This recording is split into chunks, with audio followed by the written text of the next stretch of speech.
Welcome into the Friday edition. Robby and Rexrode, 102.5, 106.3 The Game. Robbie Stanley, Joe Rexrode, Nick Keyser here with you on this Friday morning. Hope everybody's off to a marvelous start to their day today. Joe Rexrode, how we doing? What's going on? Doing all right. Got a big win last night at Hillsborough. Shout out to Hillsborough High. A solid, tough defensive team. Gave us a run, but the Knights prevailed 17-0, 5-2. Going into the break, no one got hurt. We're getting healthier. All good things. For the most part, behaving ourselves in most ways, on most plays. Also good things. And we're good. So feeling good. Feeling good at 5-2. Very good. Keyser, how we doing? What's going on? Doing pretty well, but maybe not as good as good old Kirko was last night. You know? What was that sound? That was him saying you like that. It wasn't Try as it clear again. as Try it it wasn't again. as clear as it usually was, but yeah. It sounds like somebody screaming into a coffee cup. Yep. That was like one of those, like in the old days, on you flip your TV and you have like the porn channels on like the scramble, but it's like the audio version of that. I would never know what that was. You've never heard of that? Oh yeah, no. Yeah, like your cable. I don't even remember. I guess it was cable, right? And it was like scrambled, Yeah, what even is cable? No, right. There I we know. go. That's the thing. Most people don't know that. Yeah, that did not sound like you liked it. You got to find a better you like that because we should have you like that as a drop. We should. We should. Kirk Cousins did throw for 509 yards last night, 4 touchdowns and a pick, and the Atlanta Falcons win 36-30 in overtime last night. What a performance in prime time by your man, Kirk Cousins. I thought he only plays well at lunchtime. I thought he did too. Is he's not just he's not like Tua, an only lunchtime? No, he was incredible last night. A great game. I mean, and I will admit I was at the Nolensville Hillsborough game. I did have it streaming, just for like halftime and stuff like that. And I mean, I first half, I'm like, I don't think anybody's getting a stop in this game. And then the defense is kind of rallied, but I think the Bucs are legit. I do. I think the Bucs are legit. Baker was great last night, really, and Kirk just outdueled him, man. Those are, to me, like those are two, I think, playoff quality teams. And the Falcons are really fun to watch. I know I'm biased with Kirk Cousins and everything, but those backs and London, the way he's playing, and they got Pitts going last night, and everybody's talking about when you got to trade Pitts or whatever. And the NFC South is not total trash anymore. It is not. It was kind of a miracle that Kirk Cousins got them up to the line to get that ball spiked, because when he landed with 8 seconds left, I was like, oh, boy, I don't know. But he did. Great final drive in regulation by Cousins. I saw some controversy on the interwebs about the ref not spotting the ball. He did spot the ball. There's someone like Warren Sharp slow-moed it. The ref did get in there, basically touched it, and got the heck out of the way. Yes. Which is what you should do. It's exactly what you should do. So congratulations to the Atlanta Falcons and Kirk Cousins for a nice Thursday night football victory. Anytime we get an actual good game on Thursday night football, I'm here for it. And that was a great game on Thursday night football. There we go. There it is. Much better. The other one was like, woo, woo, woo. It was like the dog that says I love you in the beginning of the Beastie Boys album. Woo, woo, woo. You're on one today. Dude, find that, actually. Ill Communication, Sure Shot by the Beastie Boys. Play the beginning of it, and you guys will. I bet you didn't know. That's a dog saying, I love you. I did not know that. Yep. We got to play it today. Maybe we should have a Beastie Boys day. Maybe so. We got a lot to get into in the program here today. Jared Stillman will be with us at 7 o'clock. TD at 8 o'clock. We'll get into all things Tennessee Titans with him. And, of course, what you're all dying for, another award-winning edition of Pigskin Pick'em coming up at 8:30. So make sure you're ready for that. That's a good race right now. Hey. It's tightening up, as they say. Oh, they do say that. The Tennessee Volunteers in action tomorrow in Fayetteville, Arkansas, taking on the Arkansas Razorbacks. Going to discuss Nico Iamaleava. So let's just roll through his numbers here real quickly. He is 61 of 88 for 892 yards, 7 touchdowns, 2 picks in the first 4 games. That's 223 per game in terms of passing yards. Obviously, he's made some plays with his feet as well, particularly in the NC State game where, he got loose a couple of times. He's got 117 yards and a touchdown on the ground. What have you thought of the way that Nico has played through 4 games, and what do you think that next step is for him and this Tennessee offense to try to build on that when they will need better performances from their offense in some of these games coming up, particularly Alabama and Georgia. Yeah, I think it's been good. It hasn't been – I mean, he's not in the Heisman discussions right now. You know, like the game at Oklahoma, you go for 350 and 3 in that game, and he probably is. Although I guess – I mean, Oklahoma's kind of, you know, not great, but that's still a big win. He's been good. I think he's been really good.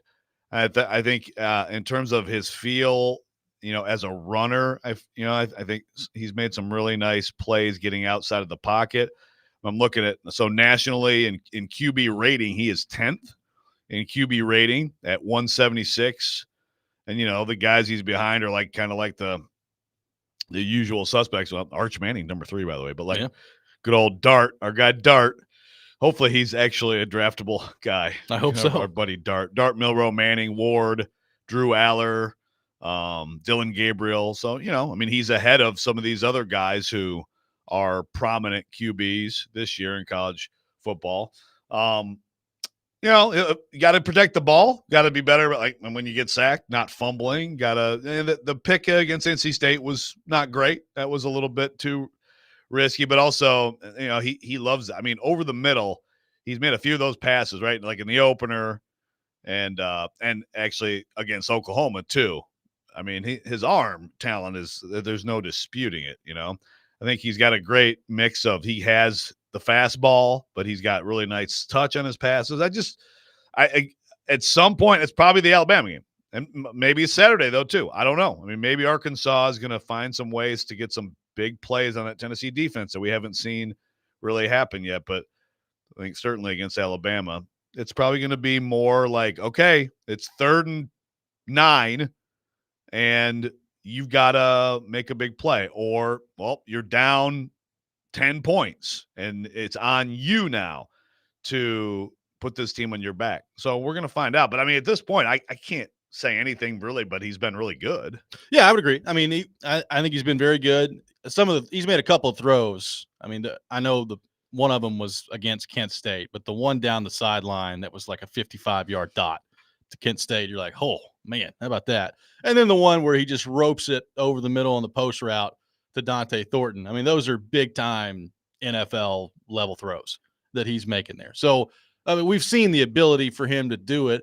There really hasn't been a game yet where they've needed him to throw them out of trouble. And I'm interested to see that's coming at some point. Like, you know, regardless of how good Tennessee's defense is, there's going to be a moment or a game this year where they're going to need him to throw them out of trouble. And I'm interested to see when that happens. Can he do it? You know, are the receivers reliable enough to get open during that? You know, we brought it up earlier this week. We hadn't seen really anything from Squirrel White in the passing game so far this year, which has been kind of weird. Now, I expect that to happen at some point. We've seen him be a really productive player in this league before. So I don't think he forgot how to play football and run routes. I just don't think the ball's found him yet. Brew McCoy, I think, has looked really good coming off the injury. Dante Thornton is emerging. You know, Chris Brazzell, I think, probably been a little bit disappointing to this point, but we'll see what that looks like as the season continues to go along here. But I think overall the passing game has been good for Tennessee. I would not say that it has been great for Tennessee yet, and they've not needed it to be. At some point this year, I think they're going to, though. Yeah, they're like when they get to the Alabama game, it's just going to be, and maybe this week they'll get a little glimpse of being challenged. And Talon Green can play. I mean, Talon Green, I would say, I mean, he's, you know, compare him to the other quarterbacks they've seen. He's the best, because the thing is, I think Grayson McCall is pretty good, but he hasn't looked very good. So, I mean, I think Talon Green is the biggest challenge they face at quarterback. I think he's certainly the most athletic. Yeah. And he can make big plays with his arm. It's not, you know, they're not a consistently efficient passing team, but they can get you. So it's kind of like this is a little bit of a preview of, but when they see Alabama and Milroe and Williams, that's just going to be a totally different thing. And that's where I think Nico is going to be leaning on. And then I think there's a game in between there where they're favored by like 20 something. You see that? You see the line? Yeah, I've seen it. That's too low. I'm going to choose to ignore it. It's too low. They should be favored by about 33 over Florida right now. But yeah, I mean, that's when you don't want this to be a good game Saturday, but I mean, if there's a little bit of game pressure and Nico responds to it, that's not the worst thing either. Officer Watson in Clarksville, is the Vols left tackle playing this week? I would assume so. He's not on the injury report. Lance Hurd looks like he's going to be back in there. John Campbell Jr., who left the Oklahoma game, also looks like he's going to be back in. So it looks like they're going to be at full strength on the offensive line. Yeah. They need that to be the case throughout. Loving those injury reports. So no secrecy on that. So, yeah, it looks like they'll be full go. Take advantage of the time. So that'll be good. Jared from Spring Hills is my wife's an Arkansas alum. Green isn't that good. He cannot pass. I mean, he can pass, but, yeah, it's not. I mean, it can kind of you get away from get all over the place a little bit. But, I mean, he can make big plays with his arm. Yeah, that offense with him running can be pretty impressive. I mean, I think Bobby Petrino will have some things, for the Vols to challenge them Saturday night. 615-737-1025 is our phone number. We'll take your thoughts on the Vols, the game against Arkansas. What have you seen from Nico Iamaleava so far this season? What's the next step for him to take? All that coming up next. Robby and Rexrode, 1025-1063, the game.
Tune in to 102.5, 106.3 The Game tomorrow at 11 a.m. for our college football game of the week. Missouri taking on Texas A&M, presented by Twin Peaks Restaurants. Take your tailgate to Twin Peaks, home of 29-degree drafts and wall-to-wall sports. Welcome back in, Robby and Rexrode, live from our Busy Bee Plumbing, Heating, and Air Conditioning Game Nashville studios, home of the $99 yearly Beehive membership, where the buzz is always about great service. Talking Tennessee Volunteers, Nico Iamaleava, taking your thoughts on all that, 615-737-1025.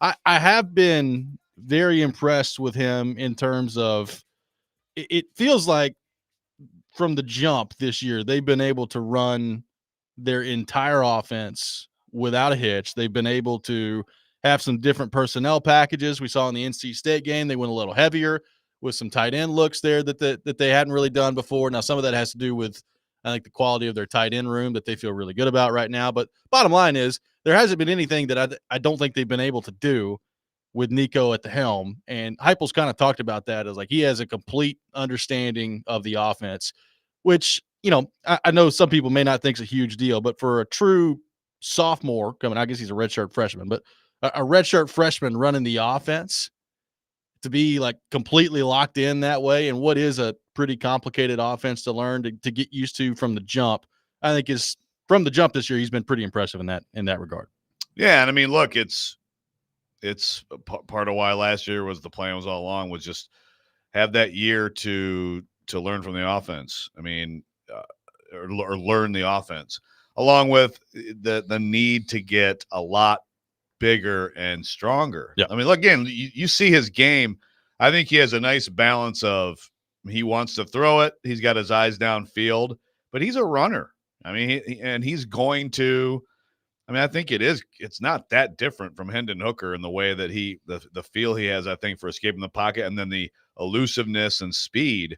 But again, that means you're going to get hit too. So this year was very valuable for that. And then you can come on in. And again, that like last year, Milton, and I know as we look back over time, it'll be like Joe Milton never completed a pass last year. But I mean, it took him, that was like his third year in the offense, you know? So I think it's very beneficial, and they have more of the playbook opened up. I have wondered a little bit. I mean, it certainly happened with Milton to me last year. Like they got afraid of using the middle of the field with Milton. They did. I mean, it was just work the edges all day. And it just, I guess you could say, I mean, certainly on some plays you have different options, but it just felt like very rarely were they calling stuff that was like using the middle of the field. And I have wondered a little bit, had they gotten a little gun shy after that pick against NC State? And it's hard to tell, but I think, because I mean, look, like with Hendon Hooker, he used the whole field. Yes, they did all the deep choice stuff, and they did that a ton, and they hammered it. You the comeback, or you throw the deep route, but he used, he threw to tight ends, he threw over the middle of the field, and I think that whole menu should be available to Nico. I don't know, maybe I'm imagining things, but it does feel like a little bit in the Oklahoma game, and I guess that's different because it's like, run the ball and get out of there. But it's like at times, they threw the one over the middle to Thornton, and he ran for 66 yards. Yes, well, that's true. So it did work there. They did, and it did. They did it, and it worked. It just feels like that. I'd like to see it a little more. I'd like to see it a little bit more. Well, that's where you think Squirrel White could be a big part of it. Yeah. Squirrel White has caught deep balls and runs, seam routes and all that other stuff. But him quickly over the middle, it hasn't been as much of a part of the offense as I thought maybe it would be so far this year. And I don't know why that is. I don't know if it's just the way that the games have played out to this point. Vanilla. They're saving it. Maybe so. Saving it for Alabama. Vanilla until Alabama. Maybe so. Well, the thing is, at this point, you might be able to get away with that. Yeah. Maybe.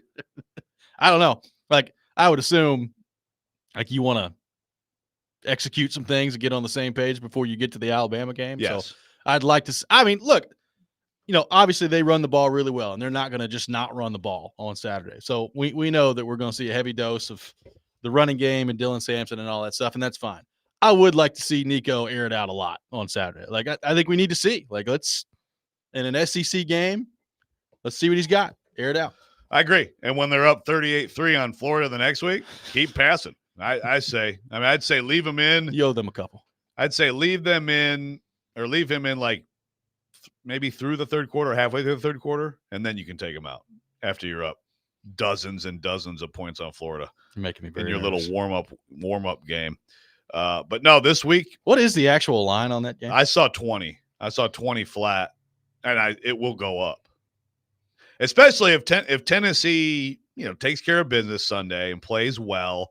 If they play well, then I think they'll beat Arkansas by 10 to 14 points, something like that. I'm seeing maybe more on FanDuel Sportsbook right now, Tennessee minus 18.5 against Florida. Okay. Yeah, one of the books had it at 20 flat, but it's in that range. I might take. Yeah, think about that line for that game. That's historically I'd love to know. Well, it's been like that on the other side a couple of times. The other for side, sure. Yeah. Like when's the last time pre-Spurrier? Yeah, it has to be. Right? Yeah. Probably. I'm trying to think because they didn't have their Zook teams weren't terrible. No.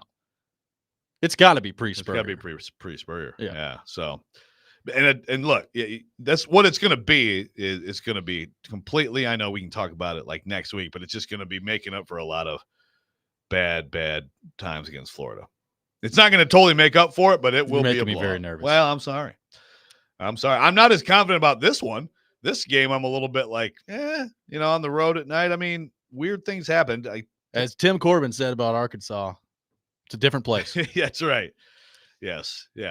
I wonder if John Calipari is going to be out there calling the Hogs in this game.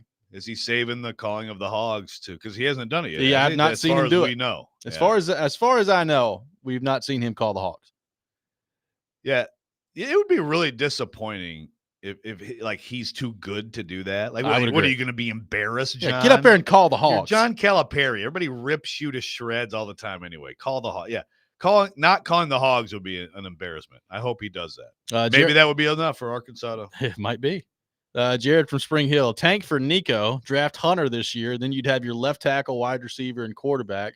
I'm sure that would really excite Brian Callahan to have the first overall pick this year and then be bad enough next year where you can take Nico. I'm sure he'd love that. So completely suck for 2 seasons and also just assume all the other teams that suck wouldn't try to draft those guys. Just – it's your draft. Take whoever you want. Okay, we'll take Nico and Hunter. All right. Back to back. Jared, I assume Jared is kidding. Oh, I don't think he is. No? I don't think he is. Anybody looking at quarterbacks in the 2026 draft, that's a new one. We've gotten a few of those. We've got a lot of them. Yeah. And it's just like – we got one on the text line the other day. It was like, seriously, who would you guys take, Arch Manning or Nico in the 2026 draft? It's like, well, good Lord, I don't know. Arch has just started like his second game. I have no idea.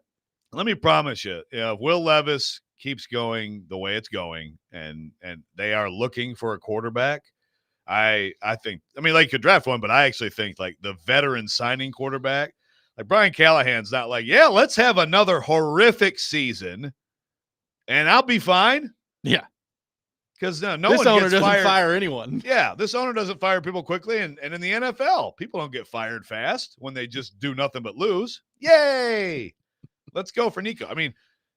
Brian Callahan has to win football games at some point, which I guess then you can get into the Mason Rudolph conversation, but we don't need to do that right now. All right, scale of 1 to 10 for you.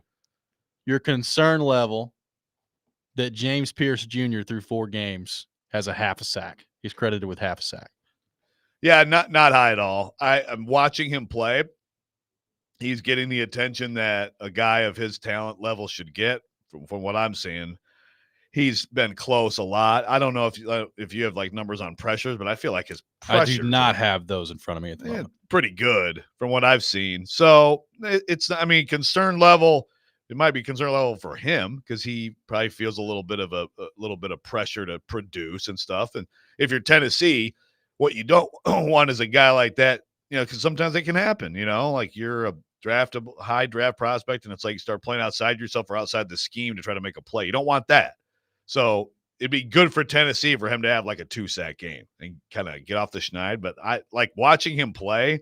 I don't see like a diminished player. No. He's just getting all the attention, and it is helping other guys, a bunch of other guys, live in the backfield and make plays. Yeah, West has been fantastic this year. Joseph's has been really, really good.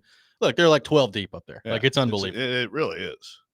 some of these new guys, Yeah. are good. Yeah. 615-737-1025 is our phone number. Coming up next, we'll take a look at Vanderbilt hosting Alabama this weekend here in Nashville. This is Robby and Rexrode, 1025, 1063, The Game.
Welcome back in, Robby and Rexrode, 1025, 1063, The Game. We'll have Jared Stillman joining the program at 7 o'clock. TD coming up at 8. We'll get into all things Tennessee Titans with him.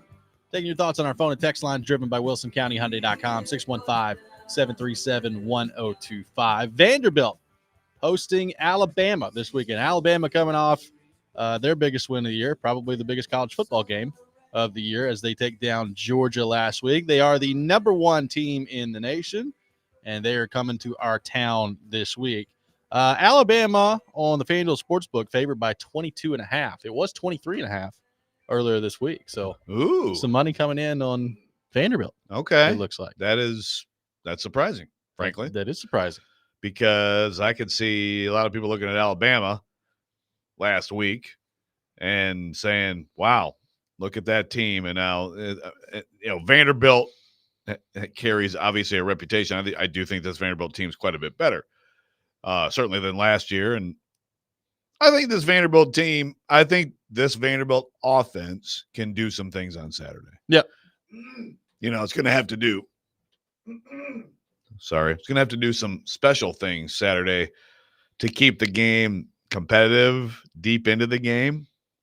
But I think with any week of this year, because I'm trying to think in the SEC, what defenses just we're used to Georgia having these unbelievable defenses, and Alabama sometimes. Kentucky does have a good defense, but I think every week Vanderbilt's offense can line up and make plays and be creative, and Pavia is just tough as nails, and I think they can be competitive. It's the question is the other side.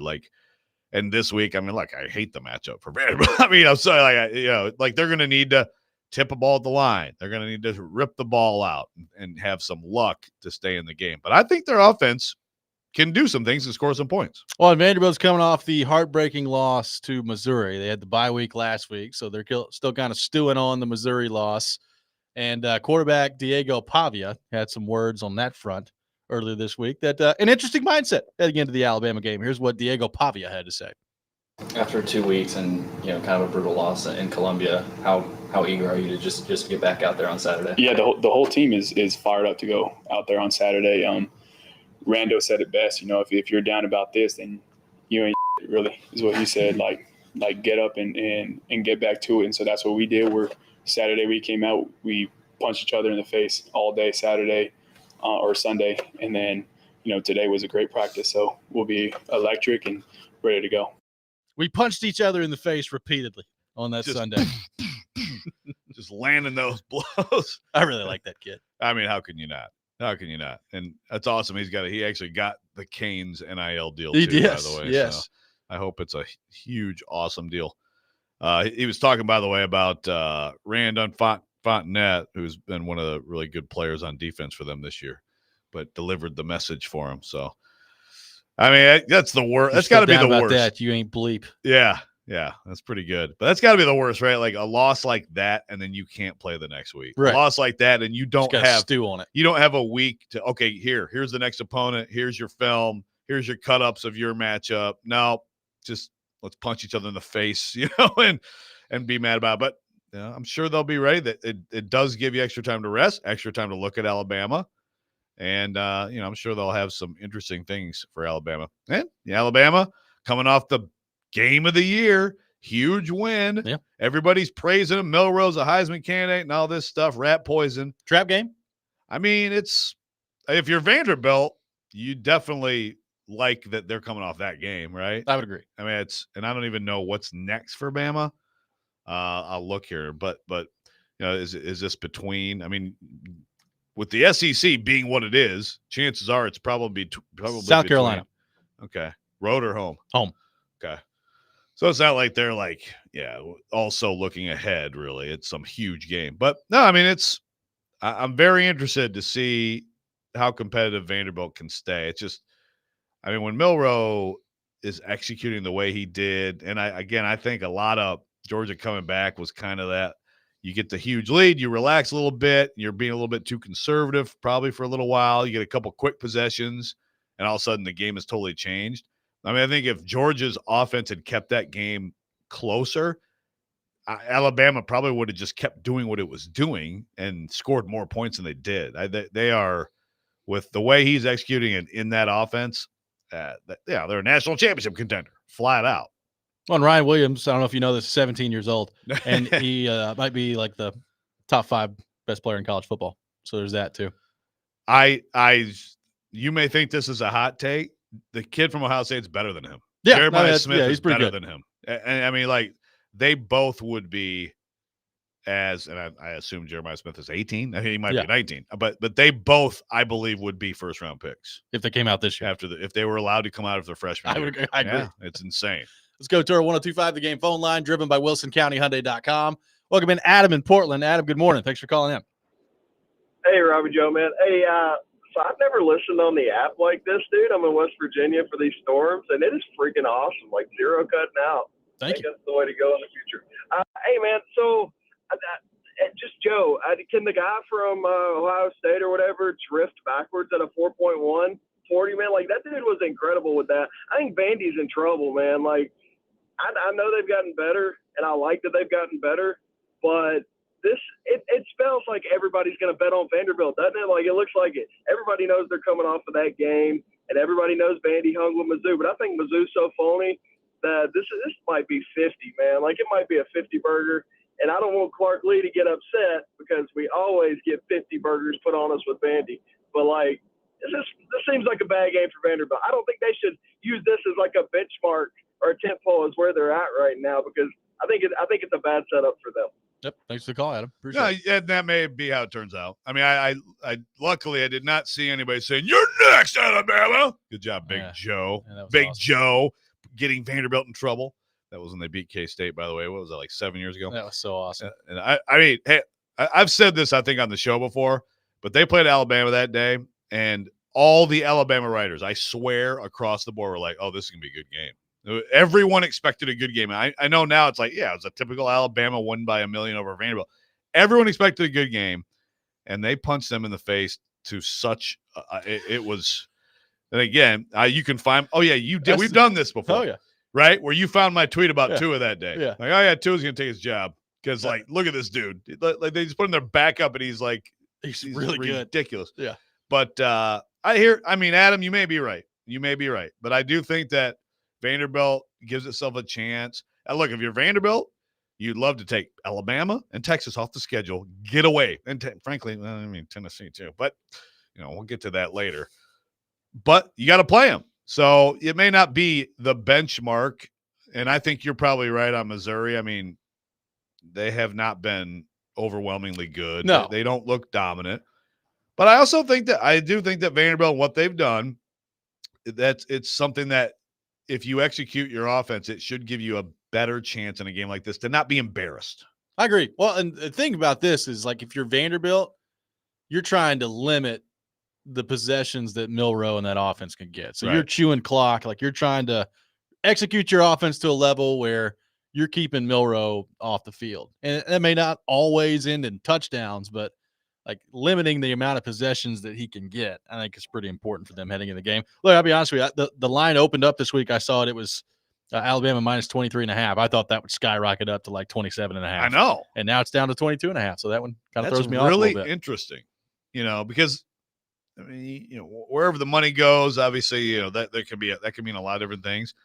But like typically a game like this, first of all, just objectively, I think a lot of people would look at that line and say, "Oh, wow, that's a little low." Also, whenever you have when you're looking at a line and one team has a massive fan base, then a lot of times that even just adds money to that side. Yeah. It's really interesting. I'd love to know an explanation for that. Vegas knows something. Is that is that stadium going to get taken over by the Tide Rollers tomorrow? A lot of Tide Roller fans out there. There's a bunch of people here who are Alabama football and Kentucky basketball fans, aren't there? Yes. Yeah, they'll be there. Yes, they are. They'll be there in full force. It would be nice to see Vanderbilt fans. That's tough, though. It's like it'd be nice to see Vanderbilt fans give this team more support and show up in numbers. God, again, it would be so different.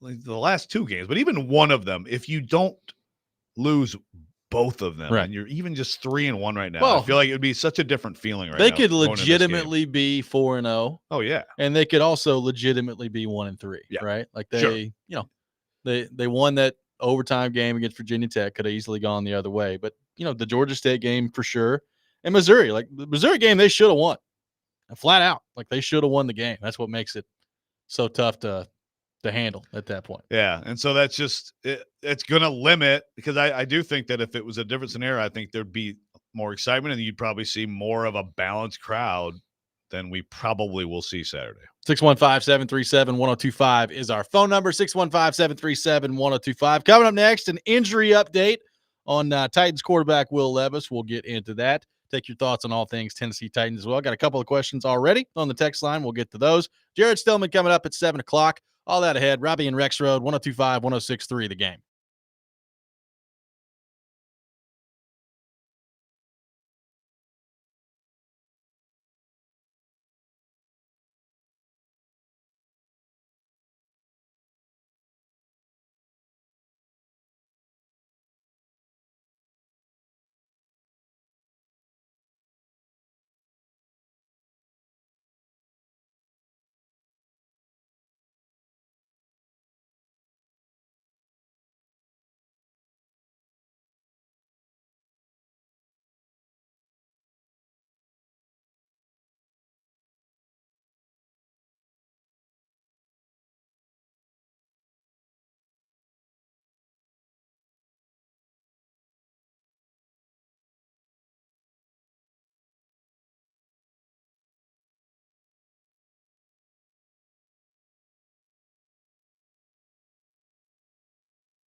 Tune into Sports Talk, 8:30 a.m. this Sunday for coverage of the Yellowwood 500. Coverage will begin at noon. Races set to start at 1 o'clock. Coverage also available at thegamenashville.com.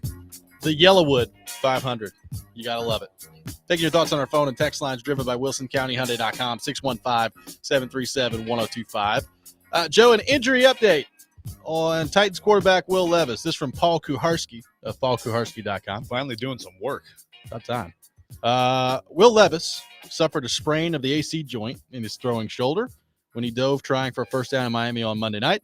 The degree of the sprain is unclear, but I'm told he wouldn't necessarily be able to play if the Titans had a game this weekend, but that he should be okay for the team's October 13th home game against the Indianapolis Colts, though he could be dealing with some pain. At the update from Paul Kuharsky from paulkuharsky.com. So a sprained AC joint in his throwing shoulder, which for those who thought that he was fine to come back in the game and was benched by Brian Callahan, the fact that he wouldn't necessarily be able to play in this game kind of tells you that that was not the case.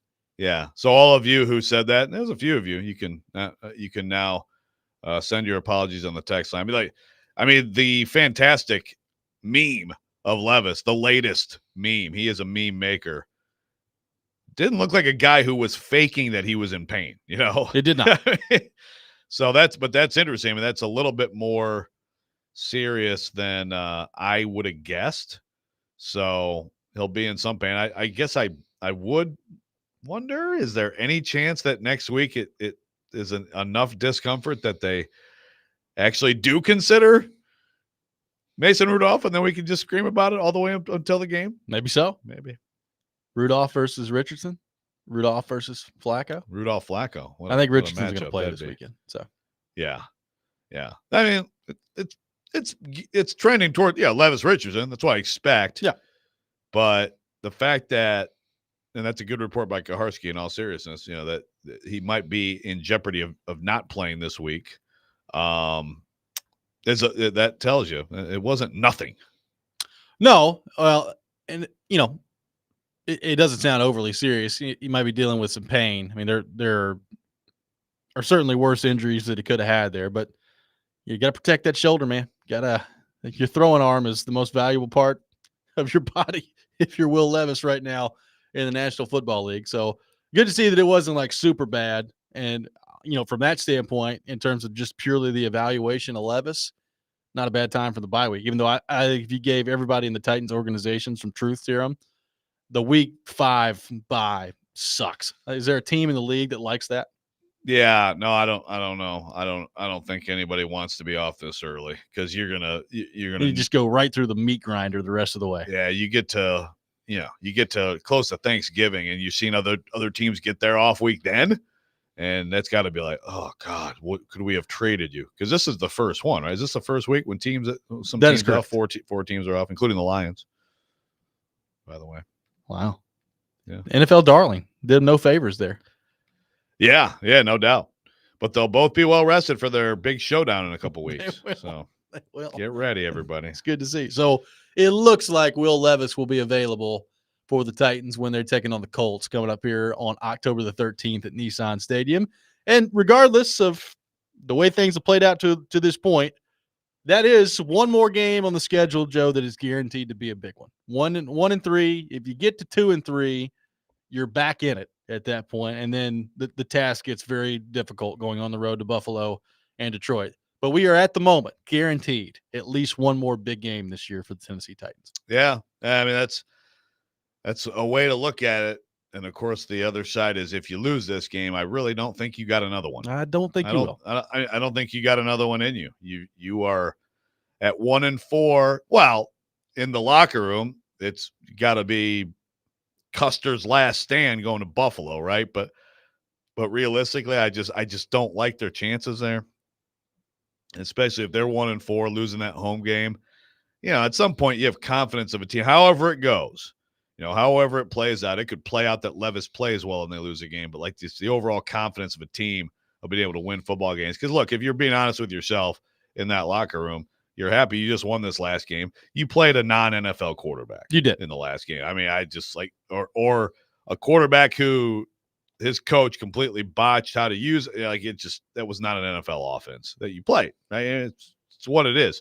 Take the win, take the good fortune. Everybody has good luck and bad luck in a season, but like some confidence of like beating the Colts, that should be a confidence builder. Beyond that, it keeps you alive.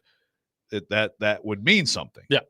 Well, and again, it's the National Football League, man. Like that, we have seen weirder things happen than the Titans going on the road and beating either Buffalo or Detroit, right? Sure. We've seen it. Yes. Now, Having said that, it's very difficult today based on what we've seen to sit here and expect that. So, look, if you're saying, what do you mean big game? They get to 2-3 and then they're 2-5. What difference does it make?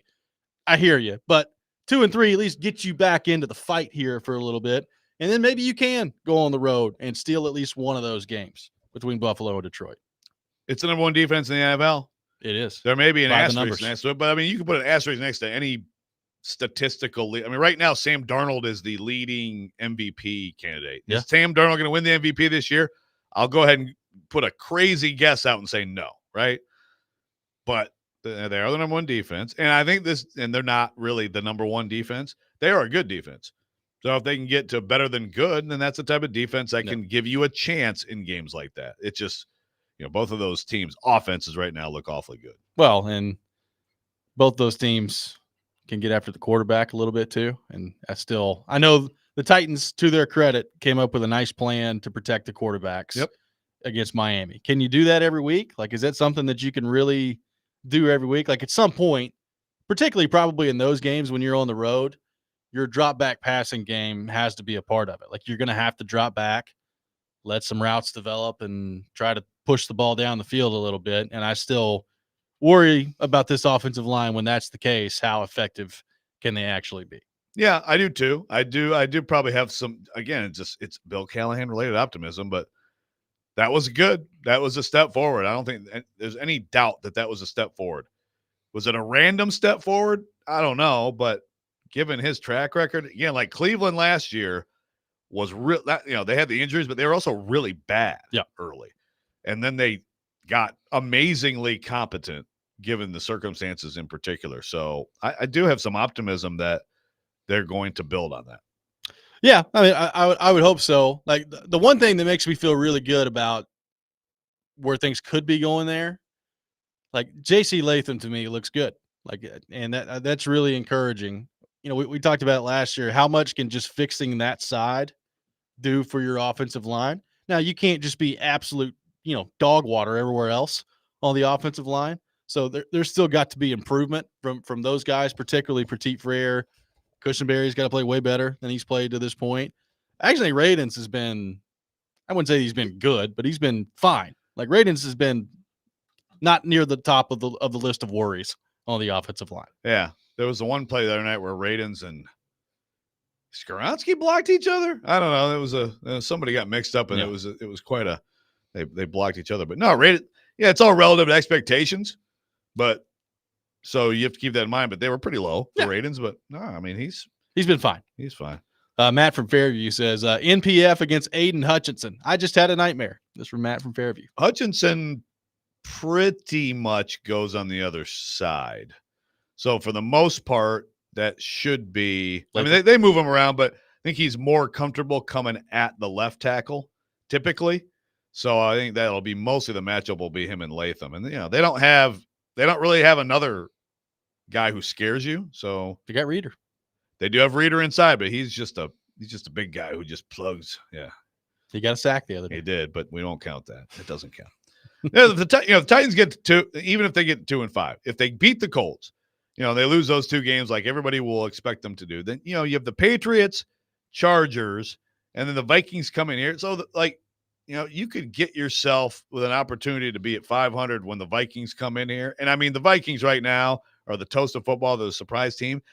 You see this a lot where a team like that will also kind of hit a little reality. And I mean, I think they're really good. Don't get me wrong, but I'm not totally buying that they're like this juggernaut. Yeah, like they're destined for the NFC Championship game. So I mean, you could it's still feasible to be like 500 going to Houston Thanksgiving, or the weekend before Thanksgiving, if you just beat the Colts. 615-737-1025 is our phone number. Jared Stillman will be with us coming up next. You're listening to Robby and Rexrode, 102.5, 106.3 The Game.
Hour number 2, Robby and Rexrode, 102.5, 106.3 The Game. Robby Stanley, Joe Rexrode, Nick Keyser here with you on this Friday morning. As we do every Friday morning at 7 o'clock, we welcome in our friend Jared Stillman to the program.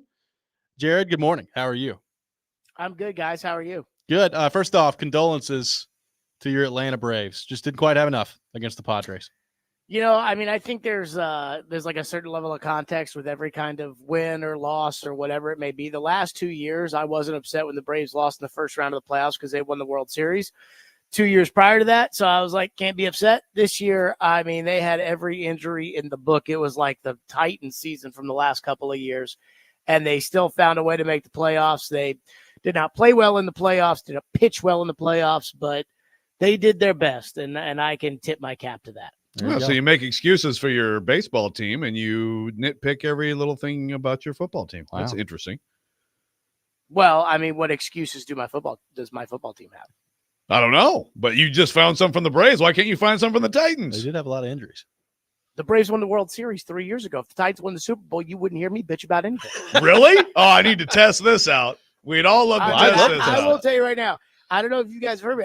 My dad is 73 years old, and I have said this several times. I want one Super Bowl. That's all I want. Yeah. And then it's a freaking sunshine and lollipops on his show for the rest of time. It's okay. That's all right, Rand. Another bad draft. Hey, give Rand an extension. Hey, I mean, how many times do I bring up the fact that John Robinson won 61% of his games? You do. I know John Robinson did a lot of bad things there at the end, a lot of dumb things. I would not have traded for Julio Jones. I begged them not to. Everybody told me, no, Jared.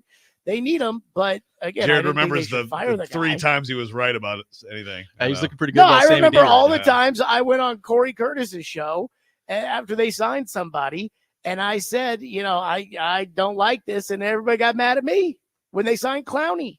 When Joe said he'd do it again. No, what I said was going back to that moment. Yes, I like the sign. I like both of those moves. And now, of course, if you have information afterward, sure. My favorite was the way you worded it at the time, and we got the cut somewhere. I don't know where, but you said, you know, if I could do it again, I still would have signed Clowney. And I remember the old man. This might have been like last week that he was working with us. He was like, so hold on, let me get this straight. Joe says that if he knew what he knew now, where he got no sacks, he'd still do it. Both of you took my words out of context. Both of you. Okay.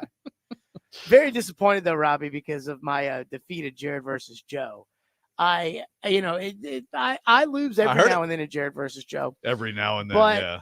I this one really miffed me. I was really wow. Your take was terrible. You heard his take? It's so stupid. So again, you take all the responsibility off Levis. Like none of it's on Levis. It's such a terrible take. Okay. Caroline was too nice in delivering the victory to me. She was too nice to you. Again, so Joe's the question was, why is Will Levis throwing all these picks this year when he didn't last year? Joe is saying Will Levis is trying too hard. That is the crux of Joe's argument. Do you disagree? I don't necessarily disagree with that. Okay. My argument is this coaching staff is giving Levis more responsibility of a quarterback than last year's coaching staff did.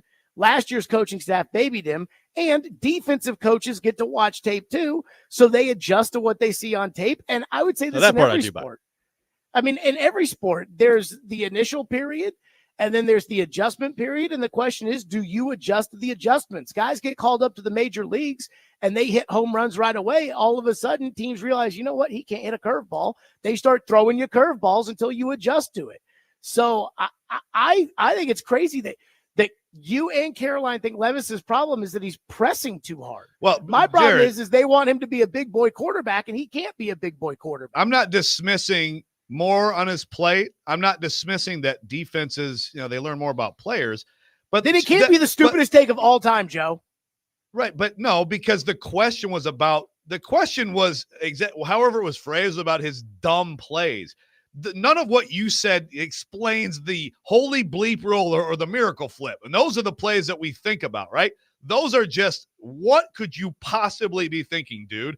Like the Bears The Bears can get all the film they want, but what they did then in the box, we're like, oh my God, this idiot gave us the ball. Yay. It had nothing to do with their preparation for Will Levis. I did not think she was talking about the two stupid Yes, plays. I thought. Okay, there's your problem. You need to listen. You need to do a little more listening, a little less talking. Last year, I mean, I think we're talking about the fact that he had 4 interceptions all of last year, and he's got like, what, 8 or 9 this year? You got 6 picks and 3 lost fumbles. Yeah, I mean, I think it's the idea that he's turning the ball over like crazy, especially. But again, your answer. So your answer though has nothing to do with you don't think. I mean, you asked the question of him of having $250 million in his grasp and everything in the world on this season. I mean, the fact that if you don't think that's part of the answer, I mean, you're just come on, man. I mean, you're not thinking about this clearly. But I thought he was stupid last year too. If that is the determining, if that is affecting him that much, that does not speak well of your ability to be a quarterback in the National Football League. A lot of guys have that pressure and are able to deliver through it. That does not speak. If that's affecting him to that degree, that's not a very good sign to me. I mean, the great players, when it comes to stuff like that, when it comes to the bigger moments, like when the going gets tough, the great players excel in those moments. Right. And he freaks out. He panics in those moments. And maybe I'm crazy. I don't know. I just not sure I necessarily see that changing. So why are you a Tavondre Sweat hater? Yeah, Robby torched that take. I am a stat. I'm not one of these, it looks like he's making a lot of plays. Is he hitting the quarterback? Because that's what the 38th overall pick in the draft is supposed to do. And right now he's not hitting the quarterback. He's a great run stuffer. And if this were 1994, he might be the number 1 overall pick in the draft the same way Dan Wilkinson was. Robby, I don't know if you remember Dan Wilkinson. Joe, I know you remember Big Daddy. Big Daddy. Oh, heck yeah. Big Daddy. So, in a different era, maybe it mattered more, but it's like Rick Spielman said, the cut I sent you, Robby. Oh, I heard it. Of him saying hey, I mean, that's great that Sweat's a good nose tackle, but if I'm drafting 38, I need guys that make plays in the fourth quarter and on third down, and that's affecting the quarterback. And at this point, Sweat hasn't done it. So for you to say he's a steal based upon where he's drafted is so factually incorrect. I said if he continues to play like he did Monday, he will be a steal. If he continues to be a run-stuffing DT? No, he made plays. Again, Jared, this is where where's the sack? I don't see a sack. Sack? Quarterback hits? Yeah. Look, if he's all over the field, if he's all over the field like he was and playing 75% of the snaps and blowing up double teams, he will hit the quarterback too, Jared. I trust you. He will be a first-round pick. What? He will be okay, Denard. Okay. Denard's up there talking about how Arden Key's playing great. And when we start heating up, Arden will heat up. Oh boy. Okay. To which Paul had the best response, which was, well, you say when we heat up, he'll heat up, but aren't some of these guys responsible for you guys to heat up? And Denard Wilson then went to, well, they're doing the best they can. By the way, we have questions for Jared on the text line. Trevor says, hey, remember when Stilly the Pooh's source said Nick Folk was washed and couldn't kick a 50-yard field goal? Oh, it's one of my favorites. What'd you call him? Baby leg? Baby leg? Is that what you call him? Leg. Mini leg. Yeah. But there we go. I will say, I said this to Willie because Willie texts me every time Nick Folk hits a 29-yarder. Good. Like, ah! Good. Go, Willie. I said to Willie, I go, look, that was last year. This year is the year of me getting everything right. And so far, between PT, who, Joe, you thought could play right tackle, and highest graded offensive lineman Monday. Okay. Would you like to claim him? Okay. Yeah. Would you like to claim PT? What do you mean claim him? Claim him off waivers? No, is he your guy? He's not Joe? My guy. Yeah, but don't have a parade. So you gonna claim him or not claim him, Joe? Well, what does that mean? You just can't throw a parade for yourself after 3 games. You want to, but let's see how it plays 4, out. And yes, well, the 4th game was good. You were the one that was telling me that hurt your self. I'm watching. Pleasuring got hurt by that. PT gave up like 4 pressures and a sack on Monday night. Just because it's better than the other games doesn't mean that it's good. Hey, he's right about Sammy D. Sammy D looks good throwing the ball out there. Oh, he goes right about Sammy D. I'll give you Sam Darnold. I'll give you Sam Darnold right now. I expected Darnold. more. He's of been a- good. I He's been expected really more of a good. victory lap from Jared there. Well, I will say this. I mean, Sam Darnold, this is what I love. And I don't know if Levis has this in his brain, but at the end of the Green Bay game, when Green Bay started to make their comeback, it was a 6-point game in the fourth quarter, and Darnold was driving like inside the 10-yard line. And there was a third down play, or there was a second down play where there was a free rusher, and Darnold just dropped to the ground before they could even hit him. Yeah. Darnold just dropped to the ground. And then on third down, he dropped back, took about 2 steps, saw nobody was open, and chucked it into the 10th row so they could kick a field goal to go up 9 in the fourth quarter. And it's like, I don't know if Levis can do that. Hey, by the way, I got some really good text here from Brian Summers. So Chris Jones, rookie year, 2 sacks. Vita Vea, rookie year, 3 sacks. Dexter Lawrence, rookie year, 2.5 sacks. All turned out okay. I wish we could put you on a show in those towns and just lighting up how brutal they are and how ineffective because they don't have the sacks. How many quarterback hits? I don't know, Jared. Go look it up. Because Robby tried to make – oh, so you want me to look up your argument? I mean, So Robbie tried to make this argument with me the other day. Robbie tried to make this argument with me the other day about Albert Haynesworth. Albert Haynesworth in one season had 22 quarterback hits. He did. When Albert wanted some money, he played well. That's great. 22. Simmons, like a good year for Simmons is like 14 quarterback hits. Albert had 22 in a season. And that season, by the way, because he was hitting the quarterback so much, led to 3 guys being named to the Pro Bowl out of the secondary: Chris Hope, Michael Griffin, and Cortland Finnegan. And Michael Griffin led the league in interceptions. Michael Griffin. Joe, I know you don't understand how far-fetched that is because you didn't cover Michael Griffin, but Robbie knows how far-fetched it is for Michael Griffin to lead the NFL in interceptions. Hey, Michael Griffin was Terrible. very nice player at Texas. He was. So was He Sweat. was terrible with the Titans for the majority of the years that we were told. He was he and McCourty and Derek Morgan were like the 3 guys First round pick. that we were always told were good, and they were never good like compared to everybody else. They were just good for the Titans, and that used to always drive me crazy. I'm trying to figure out who we have now. I think Simmons is a little bit of that, but Simmons is a good player. It's just he's not a great player, and everybody fawns over him like he's a great player, which I do agree with Paul. That is a little over the top. Jared, By the way, go ahead. I did not know this until I heard the midday show talking about this. I heard Adam bring it up. You asked Paul, would he rather me be the general manager of the Titans or him never be able to say he went to Columbia? Yes. Well, that was What somebody was- asked on the text line. What was his his answer? final choice? Well, he said basically one was realistic and one wasn't, and you yelled at him that both were unrealistic. So, Yes, exactly. Yeah. Okay, so basically Paul was the guy who, when we play the would you rather game, because that is a would you rather question, answered neither. correct. Yes. Oh, come on. And you guys didn't hold his feet to the fire. We Yeah, just I yelled. ripped him and I said that neither is realistic. You will continue to tell us you went to Columbia. Yes. But he and never you picked. will not be the GM. He never picked. He didn't pick. No.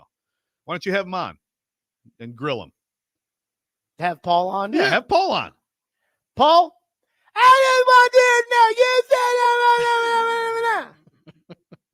I Hey, Stilly and Paulie. Are you We can make it impersonating happen. him or yourself there? smoke weed. There we go. My problem with Paul is like when I get into an argument with Paul, I actually enjoy arguing with Paul.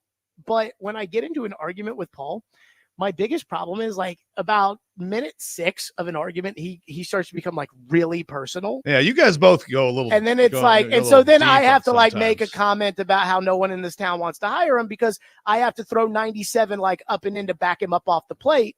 Because if not, he'll walk all over you. There you go. Jared, thanks There for being it with is. us. Have a good weekend.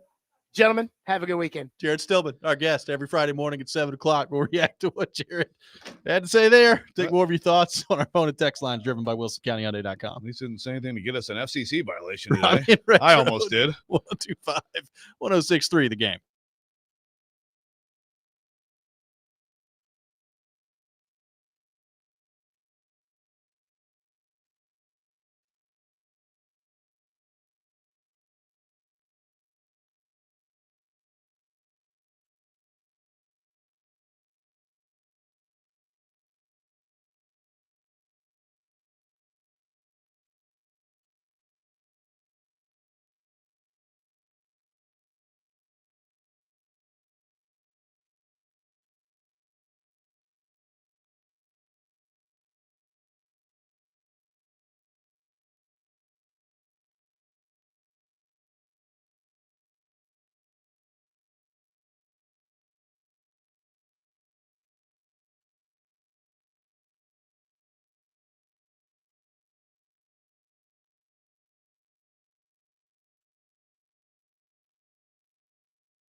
Tune in to 94.9 The Fan tomorrow for Vanderbilt football. Commodores taking on Alabama with pregame beginning at 1:30, kickoff at 3:15. Coverage also available on the 94.9 The Fan app and at theGameNashville.com. Thanks to Jared Stillman for being with us in the last segment. Joe, you have more numbers that have been provided on our text line. Yeah, good old, Brian Summers, I appreciate you chiming in, Brian Summers. But when we're yelling with Stilly, I need you to be a little faster. Brian Summers. Here's a great one. I wish we could have told Stilly. Hopefully he's still listening. Let's see. Quarterback hits. That's the big one, right? Jared's big on the quarterback hits. So Simmons here early in his 6th season, in which he's played 3 of the 4 games, has 58 quarterback hits in his career. Albert Haynesworth in his 10-year career had 65. Now, I know he may come back and say, well, I understand that he had a brief time where he was, and yes, we all know Haynesworth for a moment in this league was the most dominant interior defensive lineman, got paid, stopped being that, basically, right? But just saying, 65 in a 10-year career, Simmons has 58 right now. I don't even know, like, were we even really arguing about Simmons? We're arguing about Sweat, but correct. Yeah. Well, I mean, look, Jared's wrong, and it's fine, and it's the usual. I will give him the credit on Sam Darnold. If Sam Darnold carries this through all year, I will absolutely say, hey, kudos to you, because I certainly was not going into this season expecting Sam Darnold to light the world up. I'm still kind of waiting for that other shoe to drop there with him. But right now, it looks great. It looks pretty darn good. I watched a lot of Sam Darnold last weekend. He looked pretty darn good. So we'll see. I also, this is what we should do, actually, is like takes after week 1 that look dumb now. Like, for example, remember, like, because someone's asking me to say you should have asked Stilly about Cousins, who he rips, and Cousins just threw a 5. Like, week 1 take of, oh boy, when's Penix getting that job? Yeah. But the Darnold, he continues to back it up week after week. He does. And Sweat, to your argument, if he plays like that, there will be also quarterback hits involved. I mean, Sweat's never going to be like I don't think, a double-digit sack guy. No. But that's a first-round pick performance the other night. That's what your point was. And so if you're a first-round pick level player and you went in the 2nd round, I think that kind of tells us the answer. I'm just saying, if he plays like he did the other night, right, I would take that every time. And let's see if he does. Hey, look, would I like Devondre Sweat to hit the quarterback? Sure, of course. I'm a little bit worried about the quarterback if that happens. But yeah, that's one of those. Obviously they are, and I think it's a good. I know you hate the QB roughing stuff. I do think. I think that the weight on the QB rule is a good rule, and I know sometimes it's hard because bang bang and you fall down, but guys have gotten pretty good at understanding that and just not like. But man, if that guy goes full weight on a QB, we could have a real problem. A real problem on our hands. Yes, I do hate I hate mostly everything about roughing the passer in today's football. Mostly everything about it. I think the full weight on them and the low hits, because that's where you wreck knees. I mean, I'm with those. Some of the little, like a tiny little brush across the helmet or something like that is where I'm with you. Yeah. There's too much of that going on in today's NFL. Wes in Hermitage on the text line says, I saw an article Tuesday morning after the game that said what we learned about the Titans Monday night, and the second point was Bill Callahan's offensive line is starting to come together nicely. I'm trying to figure out how they got that analysis. Any thoughts? This is from Wes from Hermitage on the text line. It was, look, Brian Callahan said it in his press conference.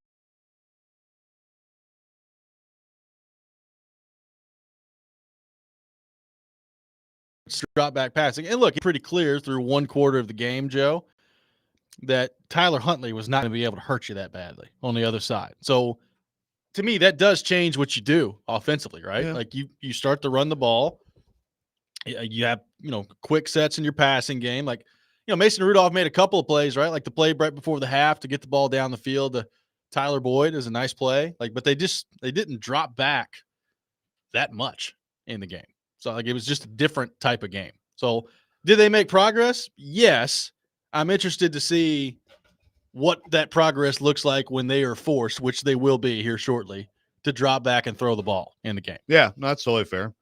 situationally, they were helped by other things that were, on the other side of the ball and things like that. And so maybe they hid them a little bit in the last game and you could get away with that.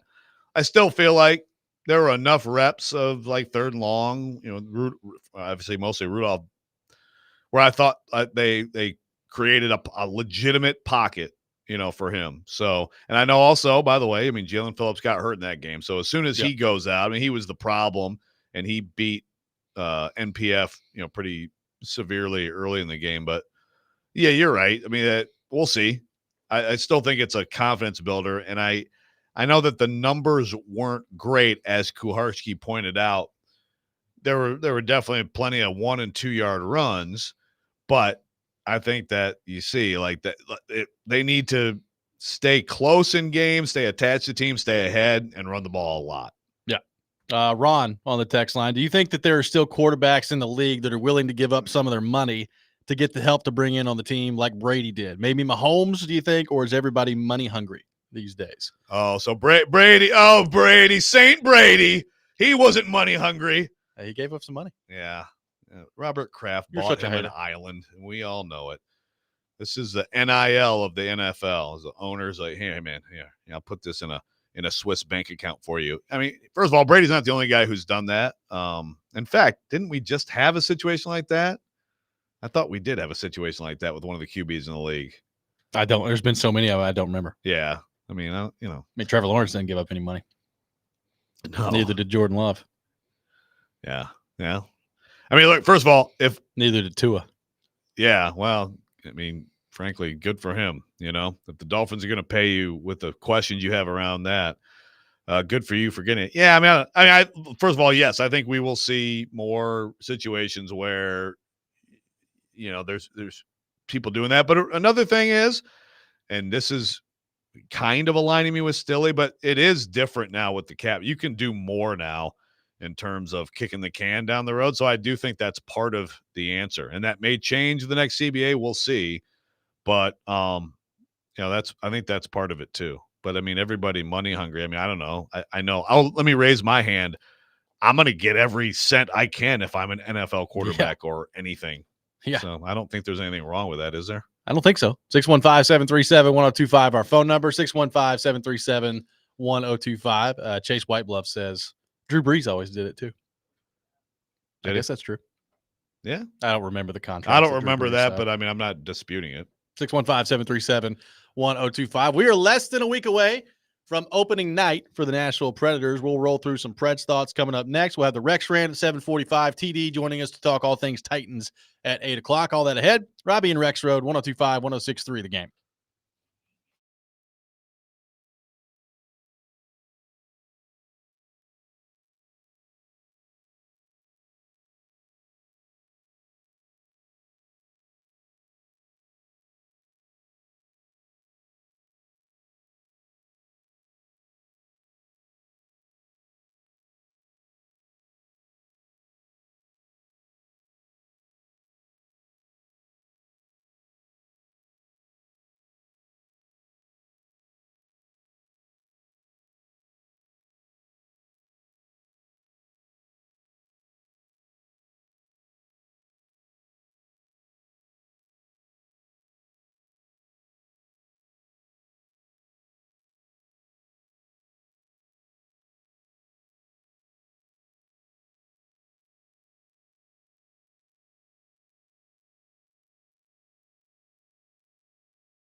Welcome back in, Robby and Rexrode, 102.5, 106.3 The Game. We are broadcasting from our Busy Bee Plumbing, Heating, and Air Conditioning Game Nashville studios.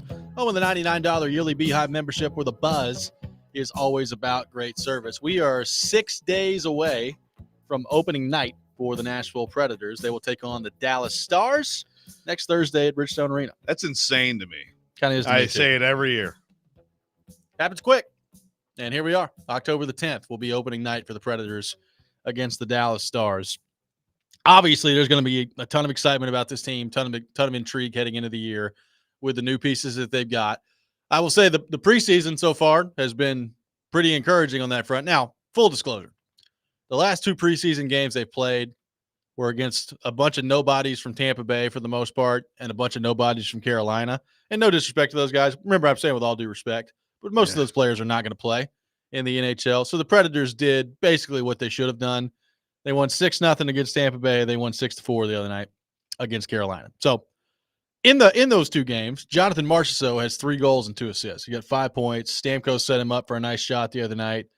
They played their first game together in a game setting with Novak, Stamkos, and Marchessault the other night against Carolina. So you're starting to see more of the realistic lineup get into some of these game actions. There's 2 more preseason games left. Saturday against Carolina at home. Monday in a makeup game down in Tampa after Hurricane Helene hit down there. They're making up that preseason game. And then it's the real thing next Thursday. I'm really interested to see. I think one of the most intriguing parts of this is like how quickly can they start out of the gate? Like how quickly does it all come together? Forsberg, O'Reilly, Nyquist, I expect there to be immediate production. I mean, they played together against Carolina the other night. All 3 of them factored in on a goal. I mean, O'Reilly makes a defensive play. Forsberg makes an insane play to get the puck to Nyquist, and he puts it home. Like those guys played the last 70-plus games together last year. They pick up right where they left off. I'm expecting the production to be there instantaneously. How long is it going to take for Stamkos, Novak, Marchessault, I think is an interesting question. New system for 2 of those guys. How long and how good can it be? And, Novak – Novak it's just such an opportunity for him, it's just, you have great players and you create for them and you don't have to score a lot of goals. I mean, what does that do for him? Does he look any different to you? Well, I mean, look, he looks good.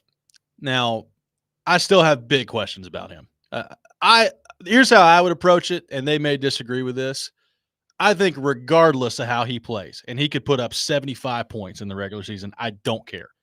Regardless of how he plays, they need to eye this season with, we are going to have to make a move for a centerman at the trade deadline. To take that spot.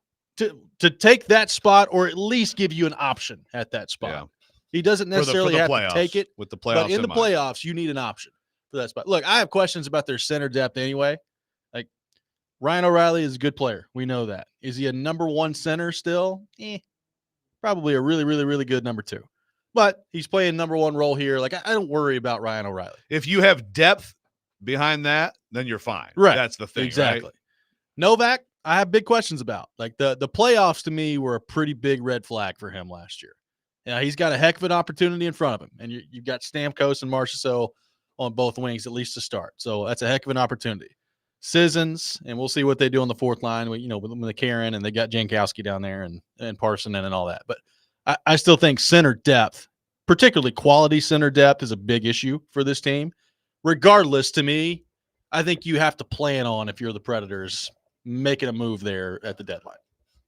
Makes sense. Again, Novak may come out and put up, 65 points by the time the trade deadline rolls around. I'm still doing it. Well, that's the thing. It's like, and I'm basically with you. We all understand the difference in regular season hockey and the time and space evaporating in the postseason.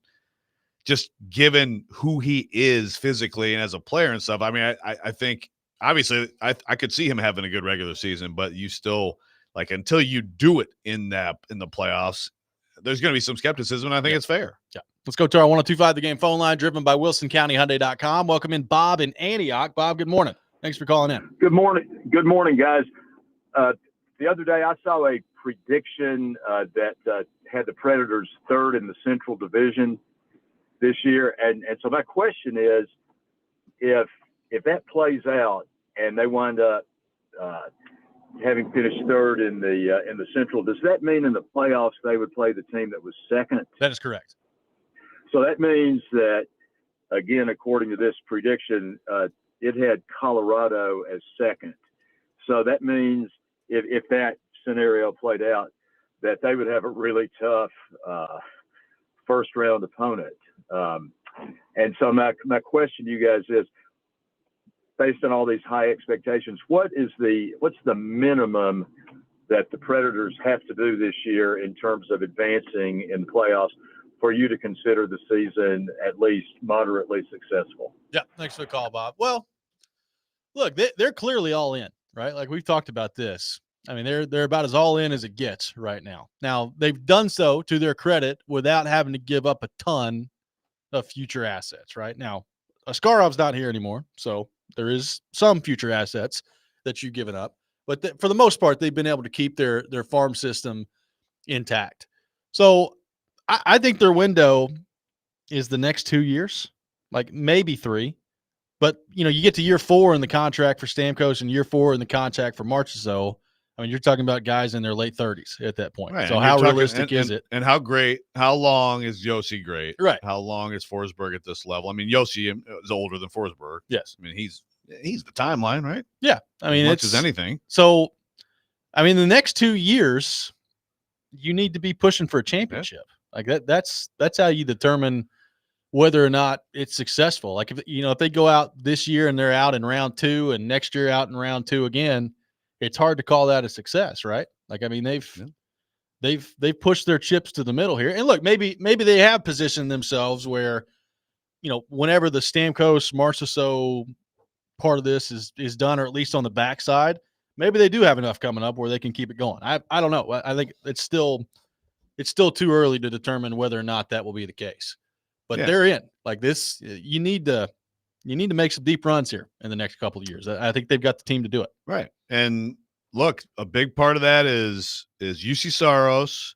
You made that choice, and obviously some of the evaluation of that will be long-term with Askarov and what he does elsewhere. But making that choice it's a long-term choice, but it is definitely, like, right now, it's also a short-term the absolute best possible play you can get from UC Saros. Vezina level play is what you need. And if he gives you that, then that validates the choice. But then, of course, like you said, then you really evaluate it when you get to the postseason. I mean, they have to win a playoff series this year with this team. It's been too long. And yeah, look, I mean, I think that they absolutely should be right there. They should be among those teams that we talk about going into the postseason. Like, yeah, they could make a run, and it would not be some shocking development. Well, look, and they not only have they kept some of their young prospects in place, but they also have a ton of draft capital, and that's why, like, I fully anticipate they are going to use that at the trade deadline. Like, they're going to make a move at the trade deadline. It's going to happen.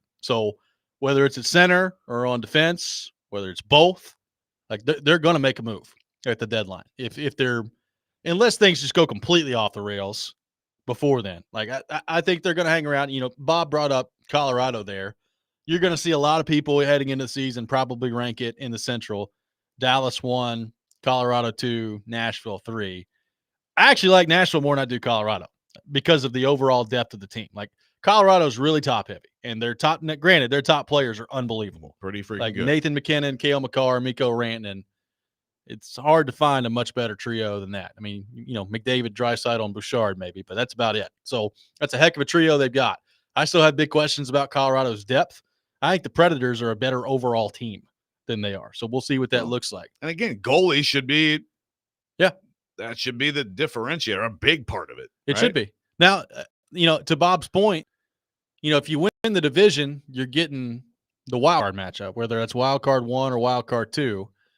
It doesn't necessarily guarantee an easier matchup. Like, it feels like we see wild card teams either win around or at least push a team every year. So that part of it is what it is. But, like, that's what's interesting about this current playoff setup that, quite frankly, I don't really like. Like, I wish they'd go back to the 1 through 8 and just do it that way. But, you finish in second or in third, It's going to be the third place team in your division or the second place team. The question is who's got home ice advantage. Like that's all it is right then. And I think the Predators, if I had to pick right now where they'll finish, I'd pick second. I think they're going to finish second in the division. And look, not that their history really should apply because you want the history to change, but they're better on the road anyway. In the playoffs, they've had serious issues at home. That's something that has to get fixed this postseason. They have to, they got to start winning some games at home in the playoffs. Dennis on the text line, is Wedgwood a downgrade or an upgrade from Lankinen? Look, I'll be honest with you, I haven't been overly impressed with him so far. Now it's really early. And, you know, he's been a little leaky in the 2 preseason games that he's been in. I don't put a ton of stock into preseason games in the NHL. I just don't. Like, it's first off, most of the time you're playing, like the first game you played in, half the lineup's not going to be in an NHL game. So it's just it's kind of a crapshoot in the preseason. So we'll see. There has been demonstrated evidence of Wedgwood playing really good hockey in the league. So I know that he's capable of being a good backup goaltender. We'll see how it goes. But I think you would take what Lankinen did. Why are they making up the preseason game? I don't know. I mean, I guess you have to because it's on the books, but just like from a business perspective, I mean, that would be my guess. Just call it. Yeah. I mean, the season starts next week. Yeah. Like you're playing a preseason. And that's the thing. Let's take everybody and travel them down there for something no one cares about. I'm sure they've thought about this, but like there's no way Steven Stamkos is playing on Monday. Like they're not playing him like, hey, I know that you're going back to Tampa here in like a month. And the tickets are going for like $500 right now, but we'll take you back for the preseason game. There will be a real game, and that will be when people care. Yeah. Caleb says, with all the people we added this year and the expectations, I think the crowds this year at our home games are going to be wild. Quite the opposite of what Titans home games are like right now. This is from Caleb and Gallatin. Titans catching some strays in the Preds conversation. I don't feel like the Titans. I mean, that may change, but I don't feel like the crowds have been bad. Well, there was. I know that the Packers, 60% Packers. Yeah, the Packers fans. Yeah, I get that. Still makes for a good atmosphere. It does. Yeah, I mean, you know, it's like a neutral site atmosphere. It was. 615-737-1025 is our phone number. The Rex Rant with Joe Rexrode coming up next. We'll have TD at 8:00. All that coming up. Robby and Rexrode, 1025, 1063, The Game.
Sometimes he wakes up on the wrong side of the bed.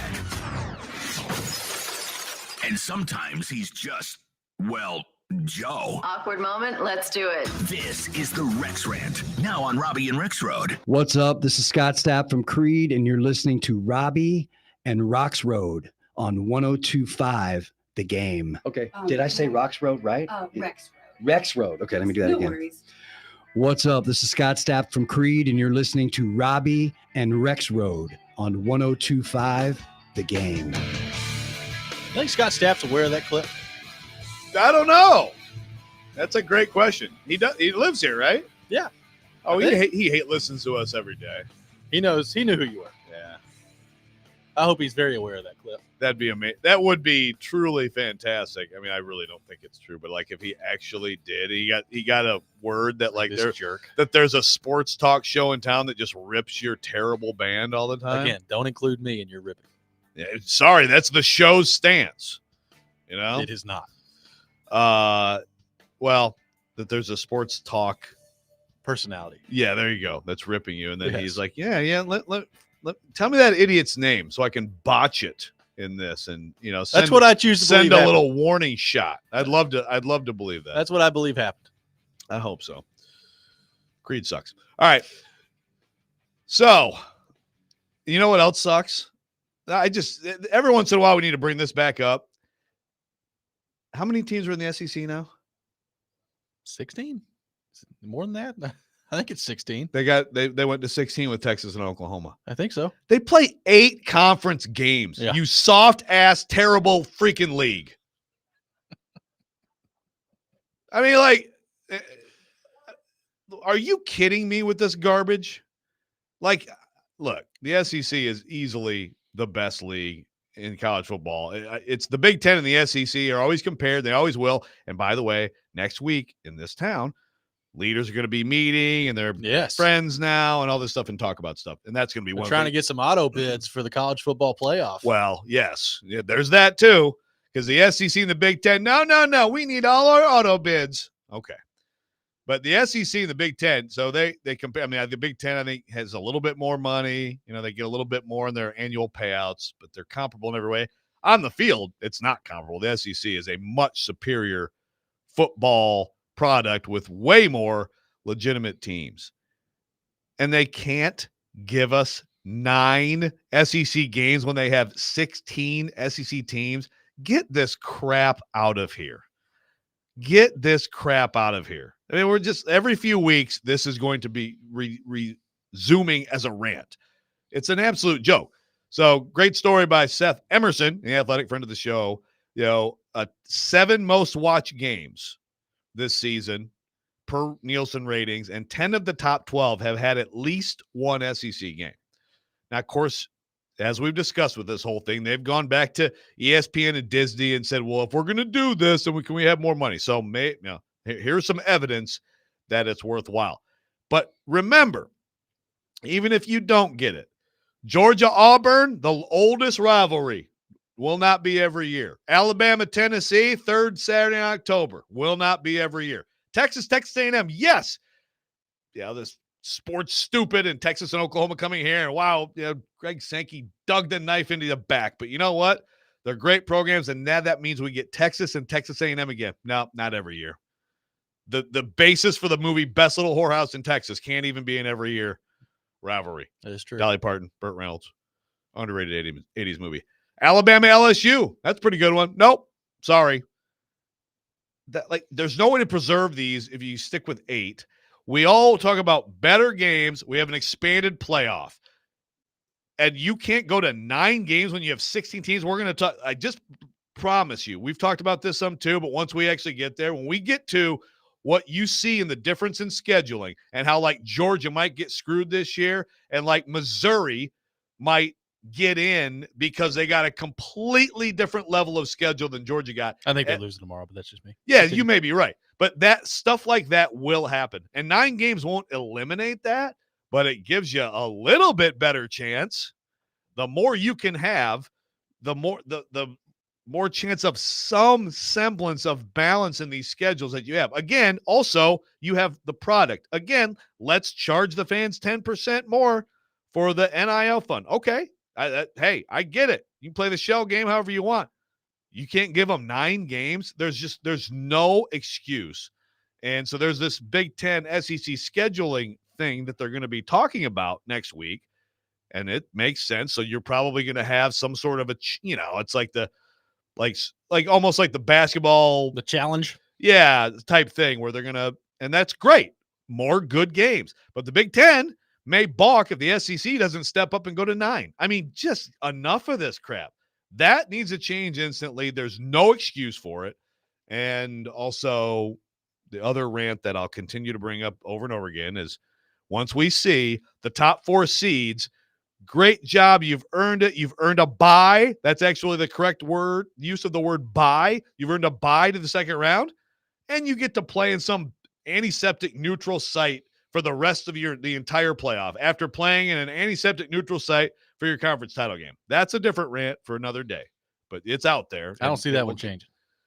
I think it will change this Do you? year. I shouldn't say immediately, but yes. I think that when these top 4 seeds and everybody sees how amazing it's going to be in the first round and see 5, 6, 7, and 8 get home games, and I understand it's an extra game you have to play, but when people see those and say, gosh, that's right. It's just kind of like the NFL playoffs where until you Super Bowl, you earn like a home game, which is a bigger advantage. And also it's a million times better atmosphere. And why does every bowl game have to be included now still in the playoff? Well, right. But I understand that. But I do think that there will be a stronger push and the bowls can still be the semis and the title game. Take one of the bowls and just make it a rotating title game. Nick Saban's pushing for that. Nick Saban's saying it's a disaster when we just farm it out to a city. Okay. So these 6 bowl games that now have all the power, take 3 of them every year and rotate that every other year. I'm sorry, man, but that's what it's got to be. And I'm sorry that I just switched my rant, but there's that one too. So You didn't I'm enjoy done now. watching Tennessee play Kent State and/or Chattanooga this year? That wasn't a fun time. Yeah. For you? And look, those aren't going away completely. Like that's not going to totally end.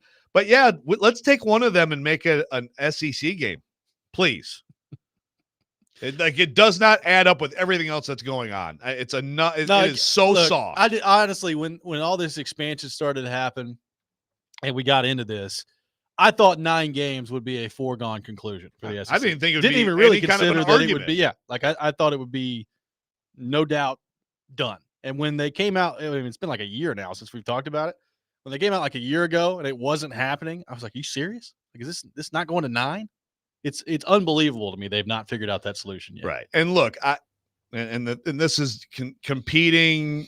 I mean, frankly, there's some of the weaker programs in the league, or some of the, and I mean, I'm all for everybody should have a voice, but yeah, Sometimes you get outvoted. Sorry, Missouri. You got to Missouri. Take your schedule this year and enjoy it, because coming up one of these years, I'm sure it'll come back on you the other way. 615-737-1025 is our phone number. Coming up next, we'll be joined by Teron Davenport. We'll get into all things Titans with him. Robby and Rexrode, 1025, 1063, The Game.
ESPN's Turon Davenport, Talking Titans, now on Robby and Rexrode on ESPN, 102.5 The Game, and the Game Nashville app. It is that time of the week, time to bring in Turon Davenport, ESPN NFL Nation Titans reporter, host of Talking with TD on our 102.5 The Game phone line, driven by WilsonCountyHyundai.com.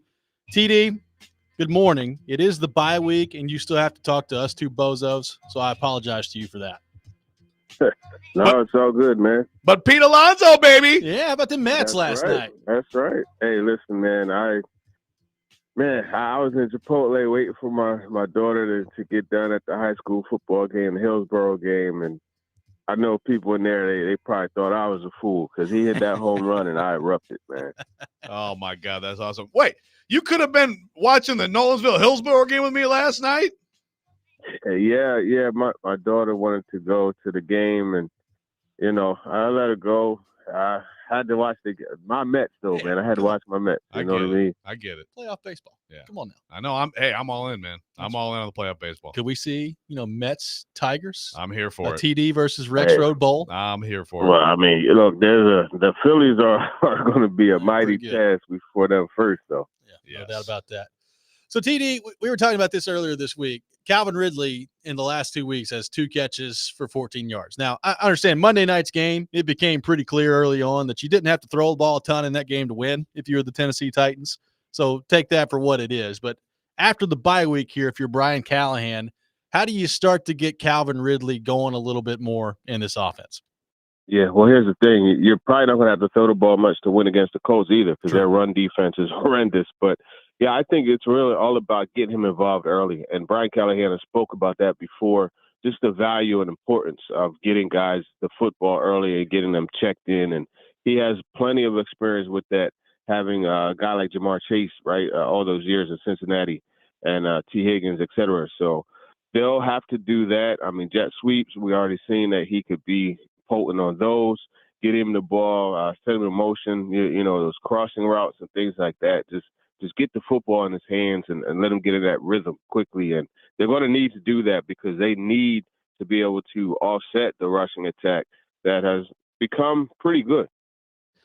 Where are you, TD? And we've talked about this before, but it's obviously new information every week. But we've talked a ton this week about just, the long term, the different things that you have to consider when it comes to quarterback. And I think we all agree, like, obviously, like Levis, I think Callahan came out and said it, and I think it totally makes sense. But where are you right now on, like, if the defense is really good, and I know maybe number one defense is a little bit misleading, but they're good.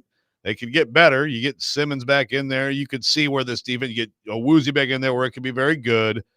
And the locker room, the potential to win with a safer game manager, but also the obvious overarching theme of this season, which is figuring out Will Levis. Like, do you feel like, it's not too far down the road if he keeps messing up, or is it like you just have to give him the runway? Yeah, at a certain point, you do have to cut the cord, but it's just a matter of when and how much runway do you give him. I think that's the main thing. And it's just unfortunate. Like, you look at the mistake that he made, the interception. That's one of the ones where you just chalk it up to youth, right? I mean, look, you coach him to say, hey, man, look, if that corner, if he goes with the flat, you throw the curl. If he goes with the curl, you throw the flat. Like, you coach him and coach him and coach him to do that. And he does what he's supposed to do. He doesn't see the linebacker dropping back. And that's something that, I mean, yeah, it's a mistake, but it's not egregious. Like, it's not one that you say, okay, you can't learn from that, right? I think that's an error that, a veteran quarterback doesn't make, but you have to get to a point to where you are a veteran. So I say all that to say it's a tough balance because you're trying to get him to learn through experience, but you also want to win. And if he continues to make like the stupid mistakes, like the pick six against the Bears, or like the pitch against the Colts, those are the ones where, the Jets. Those are the ones where you just got to be like, listen, man, like you can't do it, and I'm not going to tolerate it anymore. The ones that he's had recently, they're not as bad. So, TD, the Titans came about a half of a finger's length from getting their third punt blocked in 4 games on Monday night in Miami. It's one of the most mystifying things I think I've seen in the National Football League. If you're Brian Callahan and Colt Anderson looking at things during the bye week, how do you fix that? Like, what do you do to try to stop what should be? It's amazing to me that an NFL team has gotten 2 of them blocked and came within an eyelash of getting a 3rd one blocked on Monday night. Yeah. Well, I have a long talk with Jack Gibbons, right? Because he gave up the one against the Bears, and he nearly gave up the one against, the Dolphins. And I mean, I get it. Calais Campbell is not exactly the best matchup for Jack Gibbons, right? But you do have to figure something out because it's just downright bad. Like it's atrocious. There's no way that you should have 2 impossible punts blocked in the season, let alone 4 games. So they got to fix that.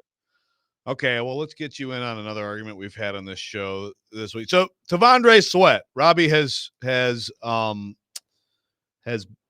said that if he plays like he did Monday, that's a steal. Now, obviously, he went 38, so he went high in the draft. But I looked at what he did Monday, TD, and I'm like, if you could sign up for that, and again, 75% of the snaps or whatever it was, 72, 73% of the snaps, and that activity and that blowing up plays consistently and running side to side that way. I mean, I think to me that's a star player. But what do you think about him and that assessment? Yeah, well, it depends on your definition of a steal. I think he has first round value, and they got him at high second round. I don't know that that's like a huge steal. It could be one. I mean, you want to talk steals? I think Jarvis Brownlee Jr. in the 5th round is a steal, right? That right there is a steal because that guy he will be a starting corner at some point. So I look at that more of a bigger steal than Sweat. But I mean, look, man, the guy they call Meatloaf is definitely making his presence felt. No doubt about that. TD, when you look at this offense, obviously, quarterback has been the main thing that we focused on. They did get to 30 points the other day for the first time since 2021, so that was good to see. Did you feel like they've kind of settled into, and you brought up the Colts game, that running the football, like Pollard and Spears, they didn't put up great numbers in that Miami game, but kind of using both of those guys the way they did on Monday night, do you feel like they're settling into a groove trying to run the football? Yeah, I think they are. And you see so much of that pin and pull, and it's working well. And I mean, look, man, we got to take time to give Dylan Rader some credit, because he's sprung Pollard on a couple really nice long runs, man. And that's something that you have to recognize because so many people wanted to chastise him when he was struggling, right? So point that out.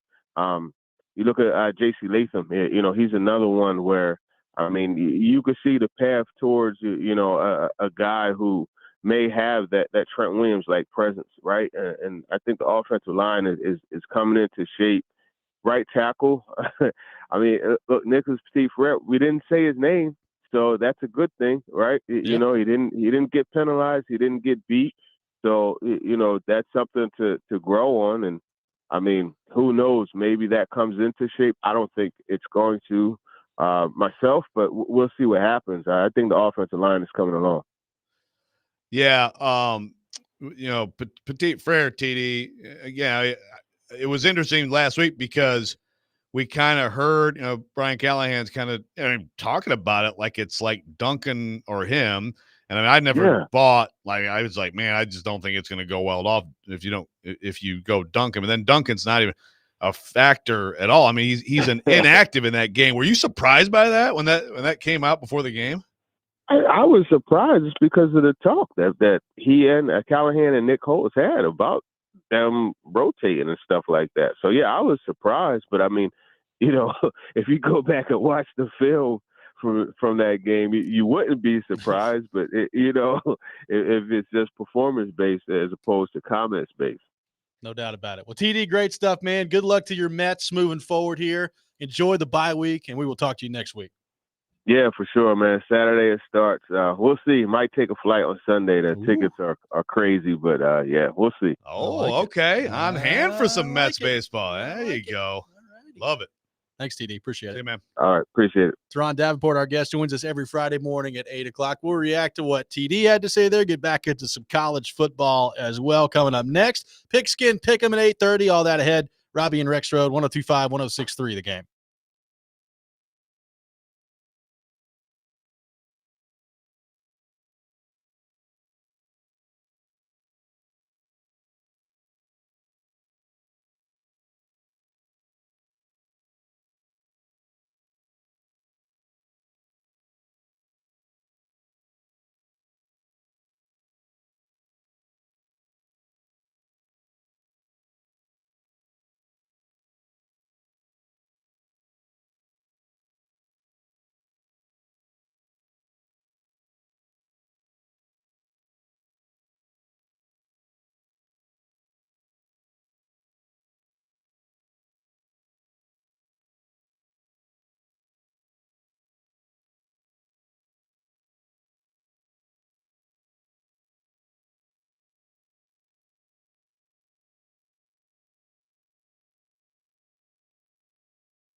Welcome back in, Robby and Rexrode, 102.5, 106.3 The Game. Appreciate Teron Davenport for being with us in the last segment. We will have Pigskin Pick'em coming up at 8:30. Get to the Vols and the Hogs, the Doors and the Tide coming up in our city this weekend. Looking forward to that. Taking your thoughts in the meantime, 615-737-1025.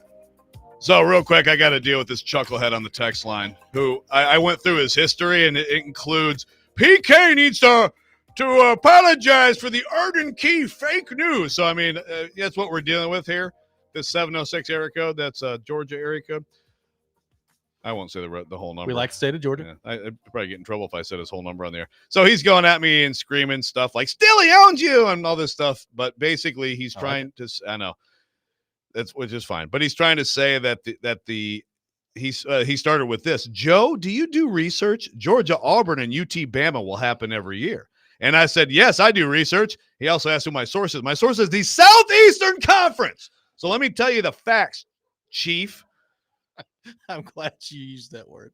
These two, yeah. I didn't know where you were going. These 2 years, they are preserving more rivalry. So we have UT Bama these 2 years. 24-25. Yep. 24-25. And we don't know what they're doing in 26. As the Southeastern Conference has put out there, as anybody reporting on the Southeastern Conference has reported out there, this has been out there. Man, this is all over the internet.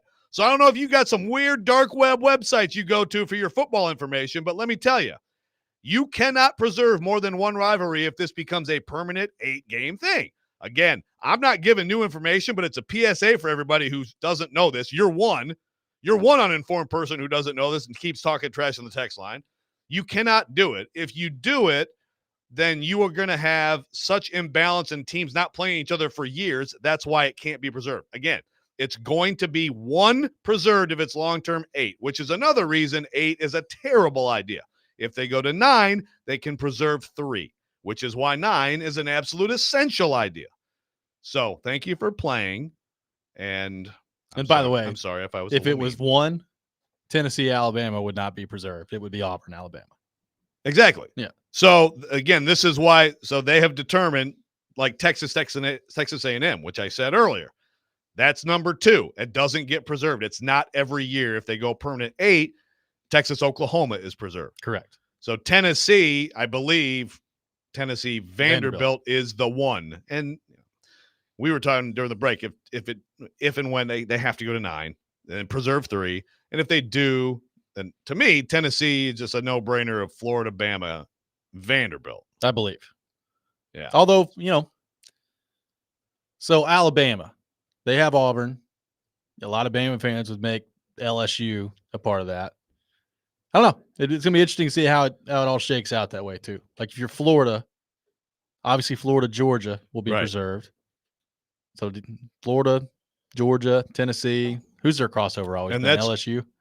I think LSU. I think that is right. And that's kind of, pretty good history. And look, there's still going to be plenty of arguing over these two because there are some teams that are going to end up with 3 where it's like, wow, 3 historically really tough programs, whereas, and Tennessee gets Vanderbilt. Right. But Tennessee should. I mean, it's an in-state rivalry. To me, in-state rivalries should be preserved. But, yeah, like Georgia-Auburn, that's the oldest rivalry of all these.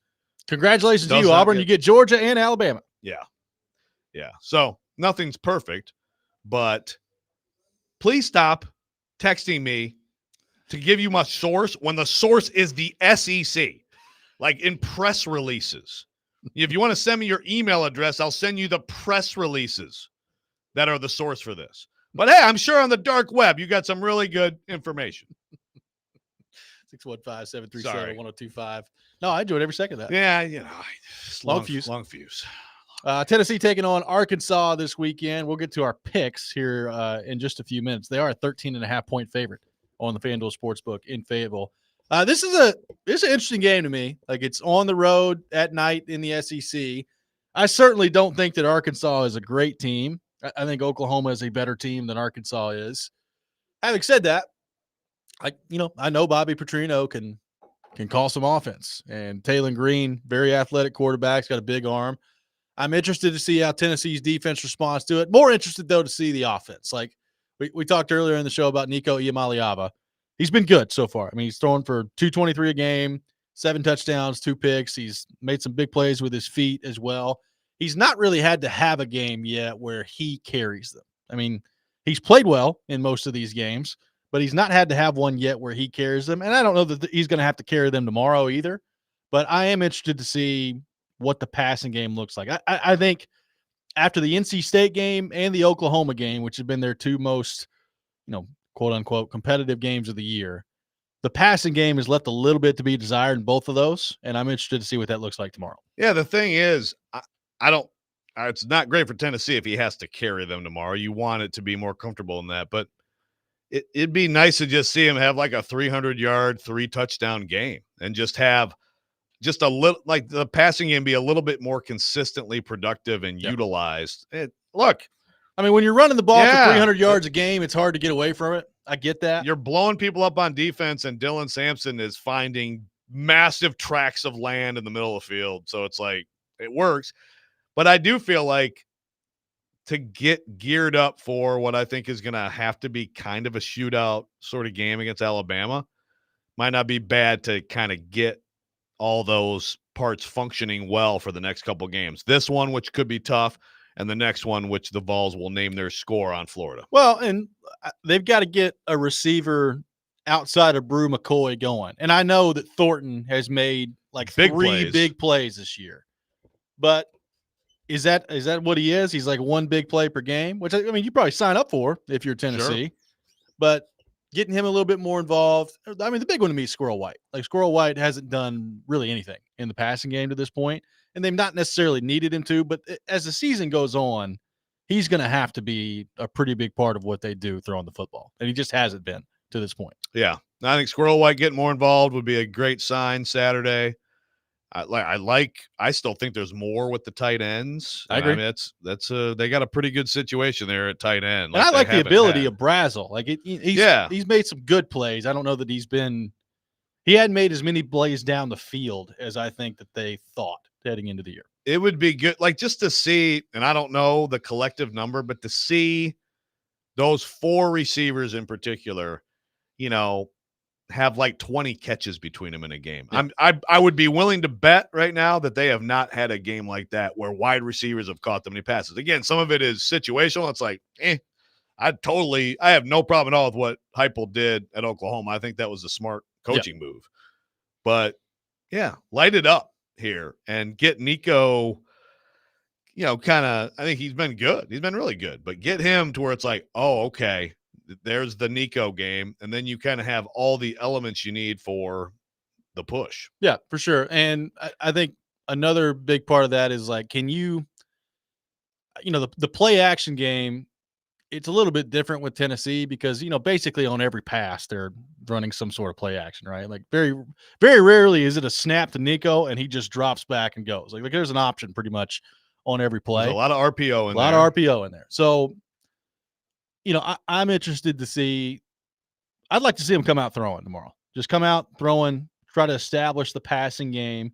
You're going to run the ball. Like Josh Heupel's always going to run the ball. So I'm not asking him to just totally abandon the run because it's very effective for them. But I'd like to see them air it out a little bit tomorrow. And, the game played out the way it did at Oklahoma. You do have your tackles back tomorrow, right, which should make a big difference. And usually you see them go for the throat a little bit more. I'd like to see that tomorrow too. Yeah, I mean, Dane Davis not involved in pass protection would be good. Should make you feel better about throwing down. And downfield. they need Lance Hurd and they need John Campbell to stay healthy. Like that's pretty essential for them down the stretch. It is. And it's not a great, and that's the thing. Obviously, it's a big deal for them to be able to get LSU tackle depth to be your starting left tackle.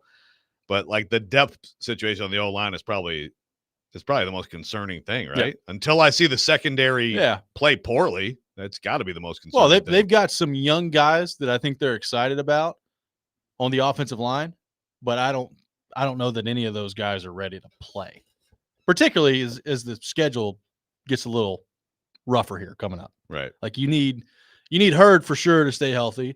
And Campbell's the one where it's hard to be confident that he's going to stay healthy because he had the ACL where was he? Miami is where he was. Yep. And he's been basically dealing with chronic problems with it ever since. So I thought when he went out in the Oklahoma game, it looked bad. I was like, oh boy, I don't know if he's coming back. The fact that he's back in the next game is obviously encouraging, but it's hard to imagine that he stays completely healthy the rest of the year. Yeah, one of the best sights of Saturday would be the offensive line all starting and finishing and not having any time down on the field hurt. Yeah. That would be a great thing to see. Dean Johnson text in, hey, Joe, please send me those emails from the SEC. It's dumboldman@clownfart.org. So I will send that to you, Dean Johnson. Thank you. A very valuable member of the text community. He is. 615-737-1025 is our phone number. Pigskin Pick'em coming up next. Robby and Rexrode. 1025-1063 the game.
Now, it's time for Pigskin Pick'em with Robby and Rexrode on ESPN 1025 The Game and the Game Nashville app. It is time for Pigskin Pick'em here on Robby and Rexrode. A quick standings update from Joe Rexrode in the competition. No Titans game this weekend, but we will pick Tennessee and Vanderbilt, and then 4 individual selections each as well. Joe, how are we doing in the standings in the competition? Well, we all blew it on our locks, which is Utah, Steelers, Ole Miss. And but you and I both went 4-2 last week, got 4 points. Nick went 2-4. So here we go. We got a good competition. I'm 19-11, 3-2 locks, 22 points. Nick, 16-14, 3-2 locks, 19 points. You are 16-14, 1-4 on your locks, 17 points. So overall, everybody's over 500. Doing pretty well. Yeah, not bad. Not bad. All right, we begin with Alabama and Vanderbilt tomorrow here in Nashville, Tennessee. Alabama is a 22.5-point favorite. Joe Rexrode, you were up first. Alabama favored by 22.5. You know, I do think that Vanderbilt is going to hang in there and do some good things offensively, and it's not going to be like this runaway route party time by midway through the second quarter. But I also think that in the end, they will cover that. So give me Alabama. Nick Keyser, Alabama, favored by 22.5. Yep, I don't think Vanderbilt's going to be able to keep up. I think Joe's exactly right, hit the nail on the head there. So, yeah, give me Alabama this weekend here in Nashville. Alabama lock. Lock it down on Alabama. I just have no idea how they're going to cover Ryan Williams. So, I mean, kid's unbelievable. Jalen Milroe gets loose a couple times. I think Alabama ends up winning by about 30. So I'll go Alabama locking down against Vanderbilt minus the 22.5. Tennessee on the road at Arkansas. Vols favored by 13.5. Nick Keyser, you were up first this time. Vols favored by 13.5. Who you got? Yeah, you know what? I think if Nico looks anything like he did against Oklahoma, hopefully he looks a little bit better. But I have full confidence that the Vols will get the job done. 13.5 over Arkansas. So give me Tennessee. You know, I've had a feeling about this game all week. I think it's going to be closer than people think. I think, Tennessee's been pretty smooth sailing so far. It's very rare that you can just get through an entire football season smooth sailing the way that it's gone. Give me Arkansas plus the 13.5. I think Tennessee ends up winning by about a touchdown, maybe 10 points, maybe something on Monday morning we classify as a struggle win for the Vols. But I'll take Arkansas plus the 13.5 at home. Joe Rexrode, Tennessee favored by 13.5. Yeah, the 13.5 is a big deal to me. I think this is 31-17 Vols, so I'm going Vols. So going with the Vols minus the 13.5. We move to the individual portion of the program. Nick Keyser, your first individual selection. Yeah, sticking over to college football. Last week, Boston College struggled against my WKU Hilltoppers, won by 1 point, and I do think they will take down Virginia plus 1.5 this weekend. Bouncing back, Bill O'Brien. So Boston College plus 1.5 against Virginia. Joe Rexrode, your first individual selection. Okay, so I'm looking at Iowa, Ohio State. Iowa plays good D, so they can get some stops. But Ohio State minus 18.5 at home.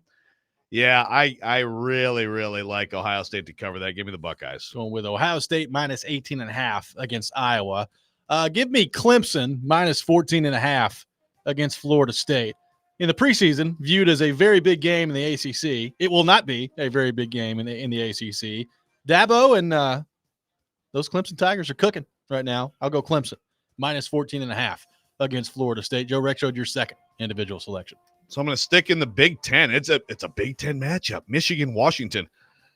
This is the first time since 1978 that a defending national champion in the top 10 has been an underdog to an unranked team. Jeez. I believe that. So, but if you've watched Michigan play football, they still have a very good defense. I mean, Will Johnson's a top 10 pick for sure at corner. They have a great running game, and maybe they'll power their way. But I think on the road, without being able to throw the football, I'm gonna go with the Huskies and give that 1.5.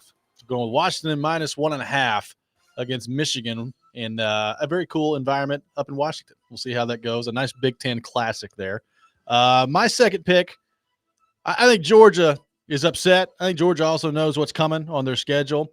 They are 22.5-point favorite against Auburn. I think Auburn is coming apart at the seams. I think Georgia's going to kill them. I think Georgia's going to win by like 30 in this game. So I'll go Georgia minus the 22.5 against Auburn. Nick Keyser, your second individual selection. Sticking into the SEC, I like Lane Kiffin against them South Carolina Gamecocks this weekend. 9.5. I'm taking it.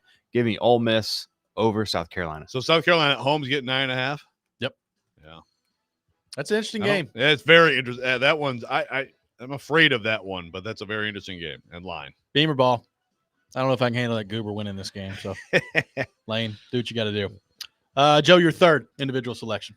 Okay, I want to make sure I have this right, because like I'm looking at this and like I'm trying to understand it. This is my easy lock, and maybe I'm just swept up in the moment. But Browns at Commanders -3 at home against the Browns with Jaden Daniels playing MVP level football. Dan Orlovsky, yes, right now, yeah, dude, yes, you put Jaden Daniels your MVP discussion. You got Brock Purdy in there. You got, what are you doing? I saw this the other day and I just blew my mind. Right now, Jaden Daniels is not just a rookie of the year favorite. He's an MVP candidate. Commanders going to roll against the Browns. Make it my lock. Okay. Guaranteed. Locking down on the Commanders against the Cleveland Browns. Commanders favored by 3. Nick Keyser, your third individual selection. Yeah, heading over to the NFL. I don't like how Joe Burrow and the Bengals have been playing, and I think Baltimore will take full advantage of it this weekend. Give me Baltimore -2.5 over the Bengals, and I'm going to lock down on this game as well because I just don't think Cincinnati's doing too hot. I'm in direct opposition against you. Cincinnati Ooh. +2.5, and I think they went outright against the Ravens. Ravens have a letdown after the last couple of weeks. Cincinnati really needs to have this game. I think they get it. So I'll go Bengals plus the 2.5 against the Baltimore Ravens.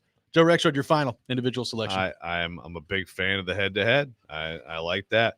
Okay, last one. I'm also sticking the NFL, and again, like this is just, I think this is an easy one, but we'll see. Seahawks at home against the Giants. Seahawks -6.5. I mean, give me that all day. I really, they couldn't stop the Lions.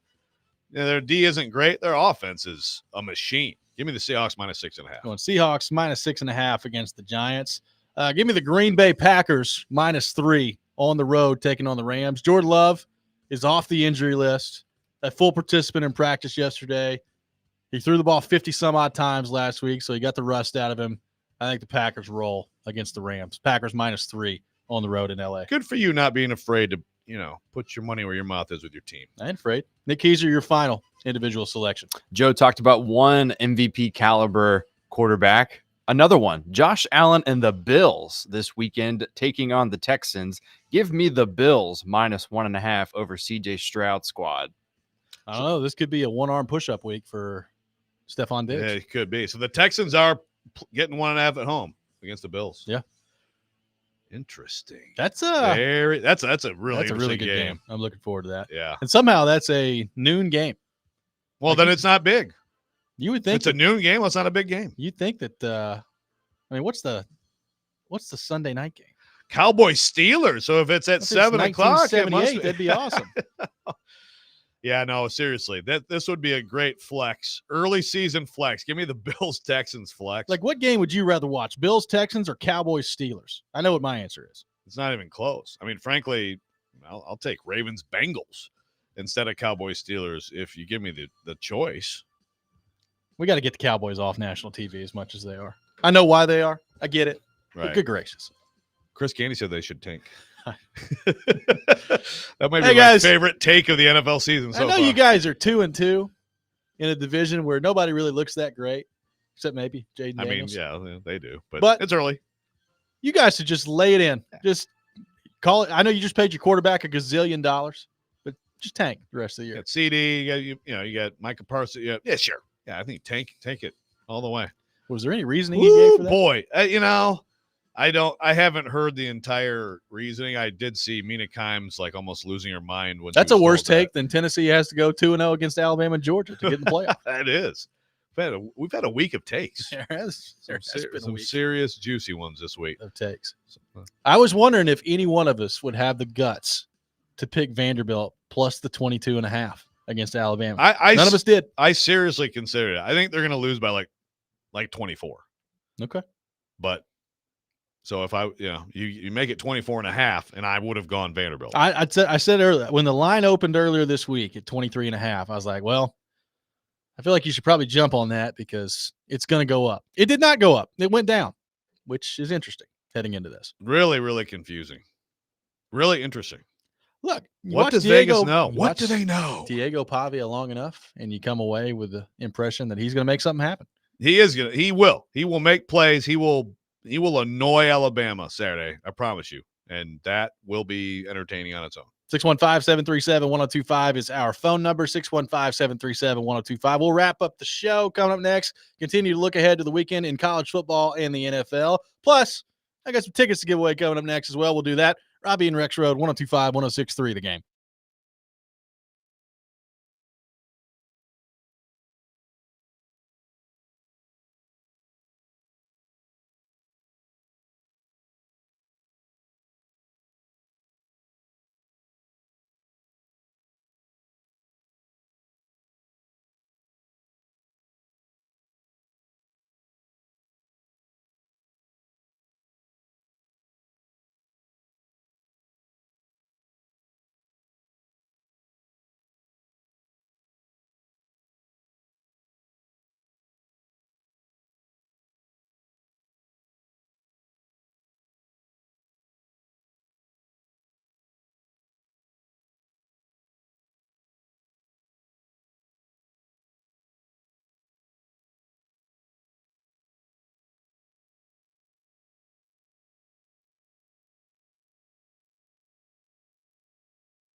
This week's Nashville's Best Deal is from Nashville's largest axe throwing venue, Bad Axe Throwing Nashville. Aim for a great time while enjoying curated cocktails from the full bar and a Northwoods-inspired menu with a Southern twist. Go to GameNashville.com/deals to get half off a $30 gift card while supplies last. And I got some tickets to give away.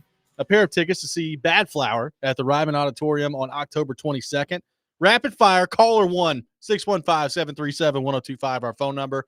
615-737-1025. The first caller will win a pair of tickets to see Bad Flower at the Ryman Auditorium coming up on October the 22nd. Taking your thoughts on our phone and text lines driven by WilsonCountyHyundai.com. Apparently more people than who was it what you said? Chris Canty thinks that the Cowboys should tank. What? So he responded and said yes on the tank? No. Oh, okay. Yeah, he said that's kind of what his first text kind of insinuated. Right, like Dak's overrated. Okay, great. Dak's overrated. First of all, Dak's still a good quarterback. Like you can win with Dak. Also, you signed him, so yeah, there's that. And they bombed out in the playoffs last year. It hasn't been good so far. I know my brother-in-law, who's a huge Cowboys fan.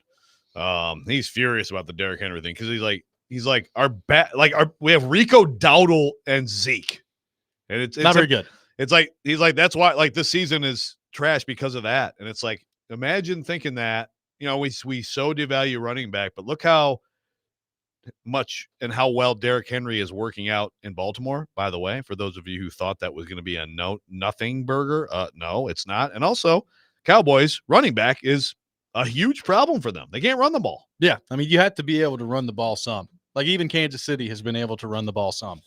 In their runs. Oh, yeah. I mean, well, when Pacheco, and when he gets back, because he's not back, right? He's back this week? I don't know. He's a heck of an ad for them. He's such a powerful runner. He's a great complement to everything else they do. It's important. It's an important position. You know who doesn't need a running back? Your boy Kirko last night throwing for 500 yards. You throw for 500 yards every game, you're not going to need a running back at that point. Which is wild because I think they have one of the best back tandems in the NFL because Tyler Algier, it is Tyler or Tyson? It's Tyler. Yeah. I don't know why I doubted myself. That dude is a power back. And then obviously Bijan Robinson is great, but they couldn't run. The Bucs would not let them run. So Captain Kirk said, okay, hop on my back, boys. Look 509 yards later. I saw our buddy Jake from Greenbrier point this out on Twitter earlier. Look at this stat line for the receivers. Drake London last night, 12 catches for 154 yards and a touchdown. That's one. Darnell Mooney, 9 catches for 105 yards and 2 touchdowns. So 2 receivers over 100 yards. And Kyle Pitts had 7 for 88. Yeah. Kaderil Hodge had 2 for 67 and a touchdown. And Ray McLeod had 6 for 66. That's 5 guys with 66 or more yards receiving in a game on your team. That's crazy. That's pretty wild. It is. So if you drafted any Falcons on your fantasy teams, you're probably feeling pretty good. Well, not Bijan Robinson, though, because he would be the easily top drafted Falcon. He did have 3 catches for 16 yards. So a little PPR help, but yeah, 509 yards. That was an amazing game. And yeah, really for the NFC, I think the Bucs are absolutely legit. I mean, Baker's good, man. They didn't really do much stopping of Baker, and it was only because they forced a fumble that they had a chance to send it to overtime. Baker and the Bucs, they are tough. I mean, Godwin and Evans are still good, and he's just playing at a high level, man. He really is. So who do you – I was wondering this, and it ties into our discussion for Kirk Cousins. Who is the favorite or the betting favorite on FanDuel Sportsbook right now in the NFL to win the Comeback Player of the Year award, if you had to guess? Comeback Player of the Year. Okay. Sometimes, it's like, is there somebody who had because he missed last year with the Achilles, the way he's playing now. I mean, honestly, Cousins played well enough to beat the Chiefs too, to beat Mahomes. He's number 3 on the list. Number 3. There are 2 in front of him. Both are quarterbacks. Okay. I mean, Sam Darnold's got to be the favorite, right? He's number 2. Okay. So obviously I'm missing a totally obvious. Very similar to Cousins, who had an Achilles injury. Rodgers. What? He's the betting favorite right now. He just lost to 60 yards passing Bo Nix. I know it's Vegas odds. I mean, you can't take. It's not the same thing as someone listing their favorites if they're analyzing it. But I don't know. So obviously the idea there is just because Rodgers is such a star and he's one of the all-time greats that it's just a natural thing for voters to go that way. I don't agree with that. Like I would put money on the two guys I mentioned now, My favorite saying in sports, if the season ended today, it would be Darnold. I don't think it would be close. I think it'd be Darnold. Easily. Yeah. Yeah. And I think, we'll see how it goes. If they slip a little bit and Cousins keeps playing like this, I mean, Cousins is playing at a high level. He is. With the Achilles from last year, changing teams, they draft Penix. I know those aren't necessarily comeback, but like all of it to combine, I think he would have a lot of support from people who vote. I'm really interested to see how that one turns out. It is kind of remarkable. Like, the Achilles injury used to, like, in some ways be kind of the kiss of death. Right. Like it's hard to ever come back from that. And the fact that both he and Rodgers are back this quickly, and specifically him last night playing at that high of a level, it's pretty remarkable. Talking about like a calendar year. I don't even know if it's been a calendar year since he tore his Achilles. Right. Achilles fixes in the last real recent time period. It's kind of like when all of a sudden ACLs in the mid 90s and late 90s, especially, started to become like, oh, it's not a career death sentence when you have that. It used to be. I mean, really, like it used to be pretty close to that. So Kirk Herbstreit last night had a pretty good, they kind of showed a comparison of Cousins with stepping into throws. There's still a difference pre-Achilles and now, and yet 509 yards later, huge win for Kirk Cousins. No doubt about it. We've gone through some of the college football games this weekend in Pigskin Pick'em. I'll tell you one more that I'm really intrigued to see. Number one, I think, how much did we find out about Missouri against Vanderbilt? We're going to find out a little bit more tomorrow. They're on the road at Texas A&M. And look, I don't think Texas A&M is a great team by any stretch of the imagination, but I do think Texas A&M is going to beat them tomorrow. And I'm looking at the line right now. They're favored to beat them tomorrow by 2.5 at home. That's a really interesting test for our boy Eli Drinkwitz and the Missouri Tigers. Yeah, no, that's the way they've been playing. And I give credit to Vanderbilt, because Vanderbilt played great in that game. And I really was impressed with Vanderbilt defensively, what they were able to get done against Missouri. That surprised me. But Missouri just is not playing anywhere near the level of their ranking or their preseason expectations. I think they might be in for a little bit of a humbling tomorrow. If they don't pick it up, they're going to get humbled. Indianapolis in Jacksonville this weekend, a place they have not won since 2014. That Duval, that Milky Pool has been a big problem for the Indianapolis Colts. Is that streak snapped on Sunday? Do the Jacksonville Jaguars continue the streak and get their first win of the year, or does Indy finally end it? First of all, I have not kept up on the injury report with the Colts. Do we have are we going to be looking at like a questionable situation with Richards? I know that like he's supposed to be fine for Nashville.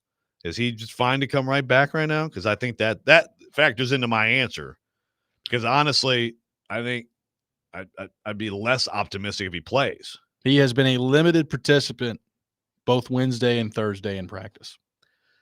That's one of those things that, I mean, if the Colts go in there and win, and again, they've had some teams that were flat out better and blew it and lost. I mean, how ugly is it going to be in Jacksonville?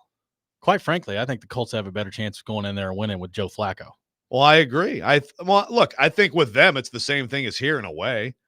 Flacco and Rudolph are both backup game manager quarterbacks where you have enough else that you probably win a couple more games with both of those guys as your quarterback, but you still play Richardson and Levis. Sure. For bigger picture reasons.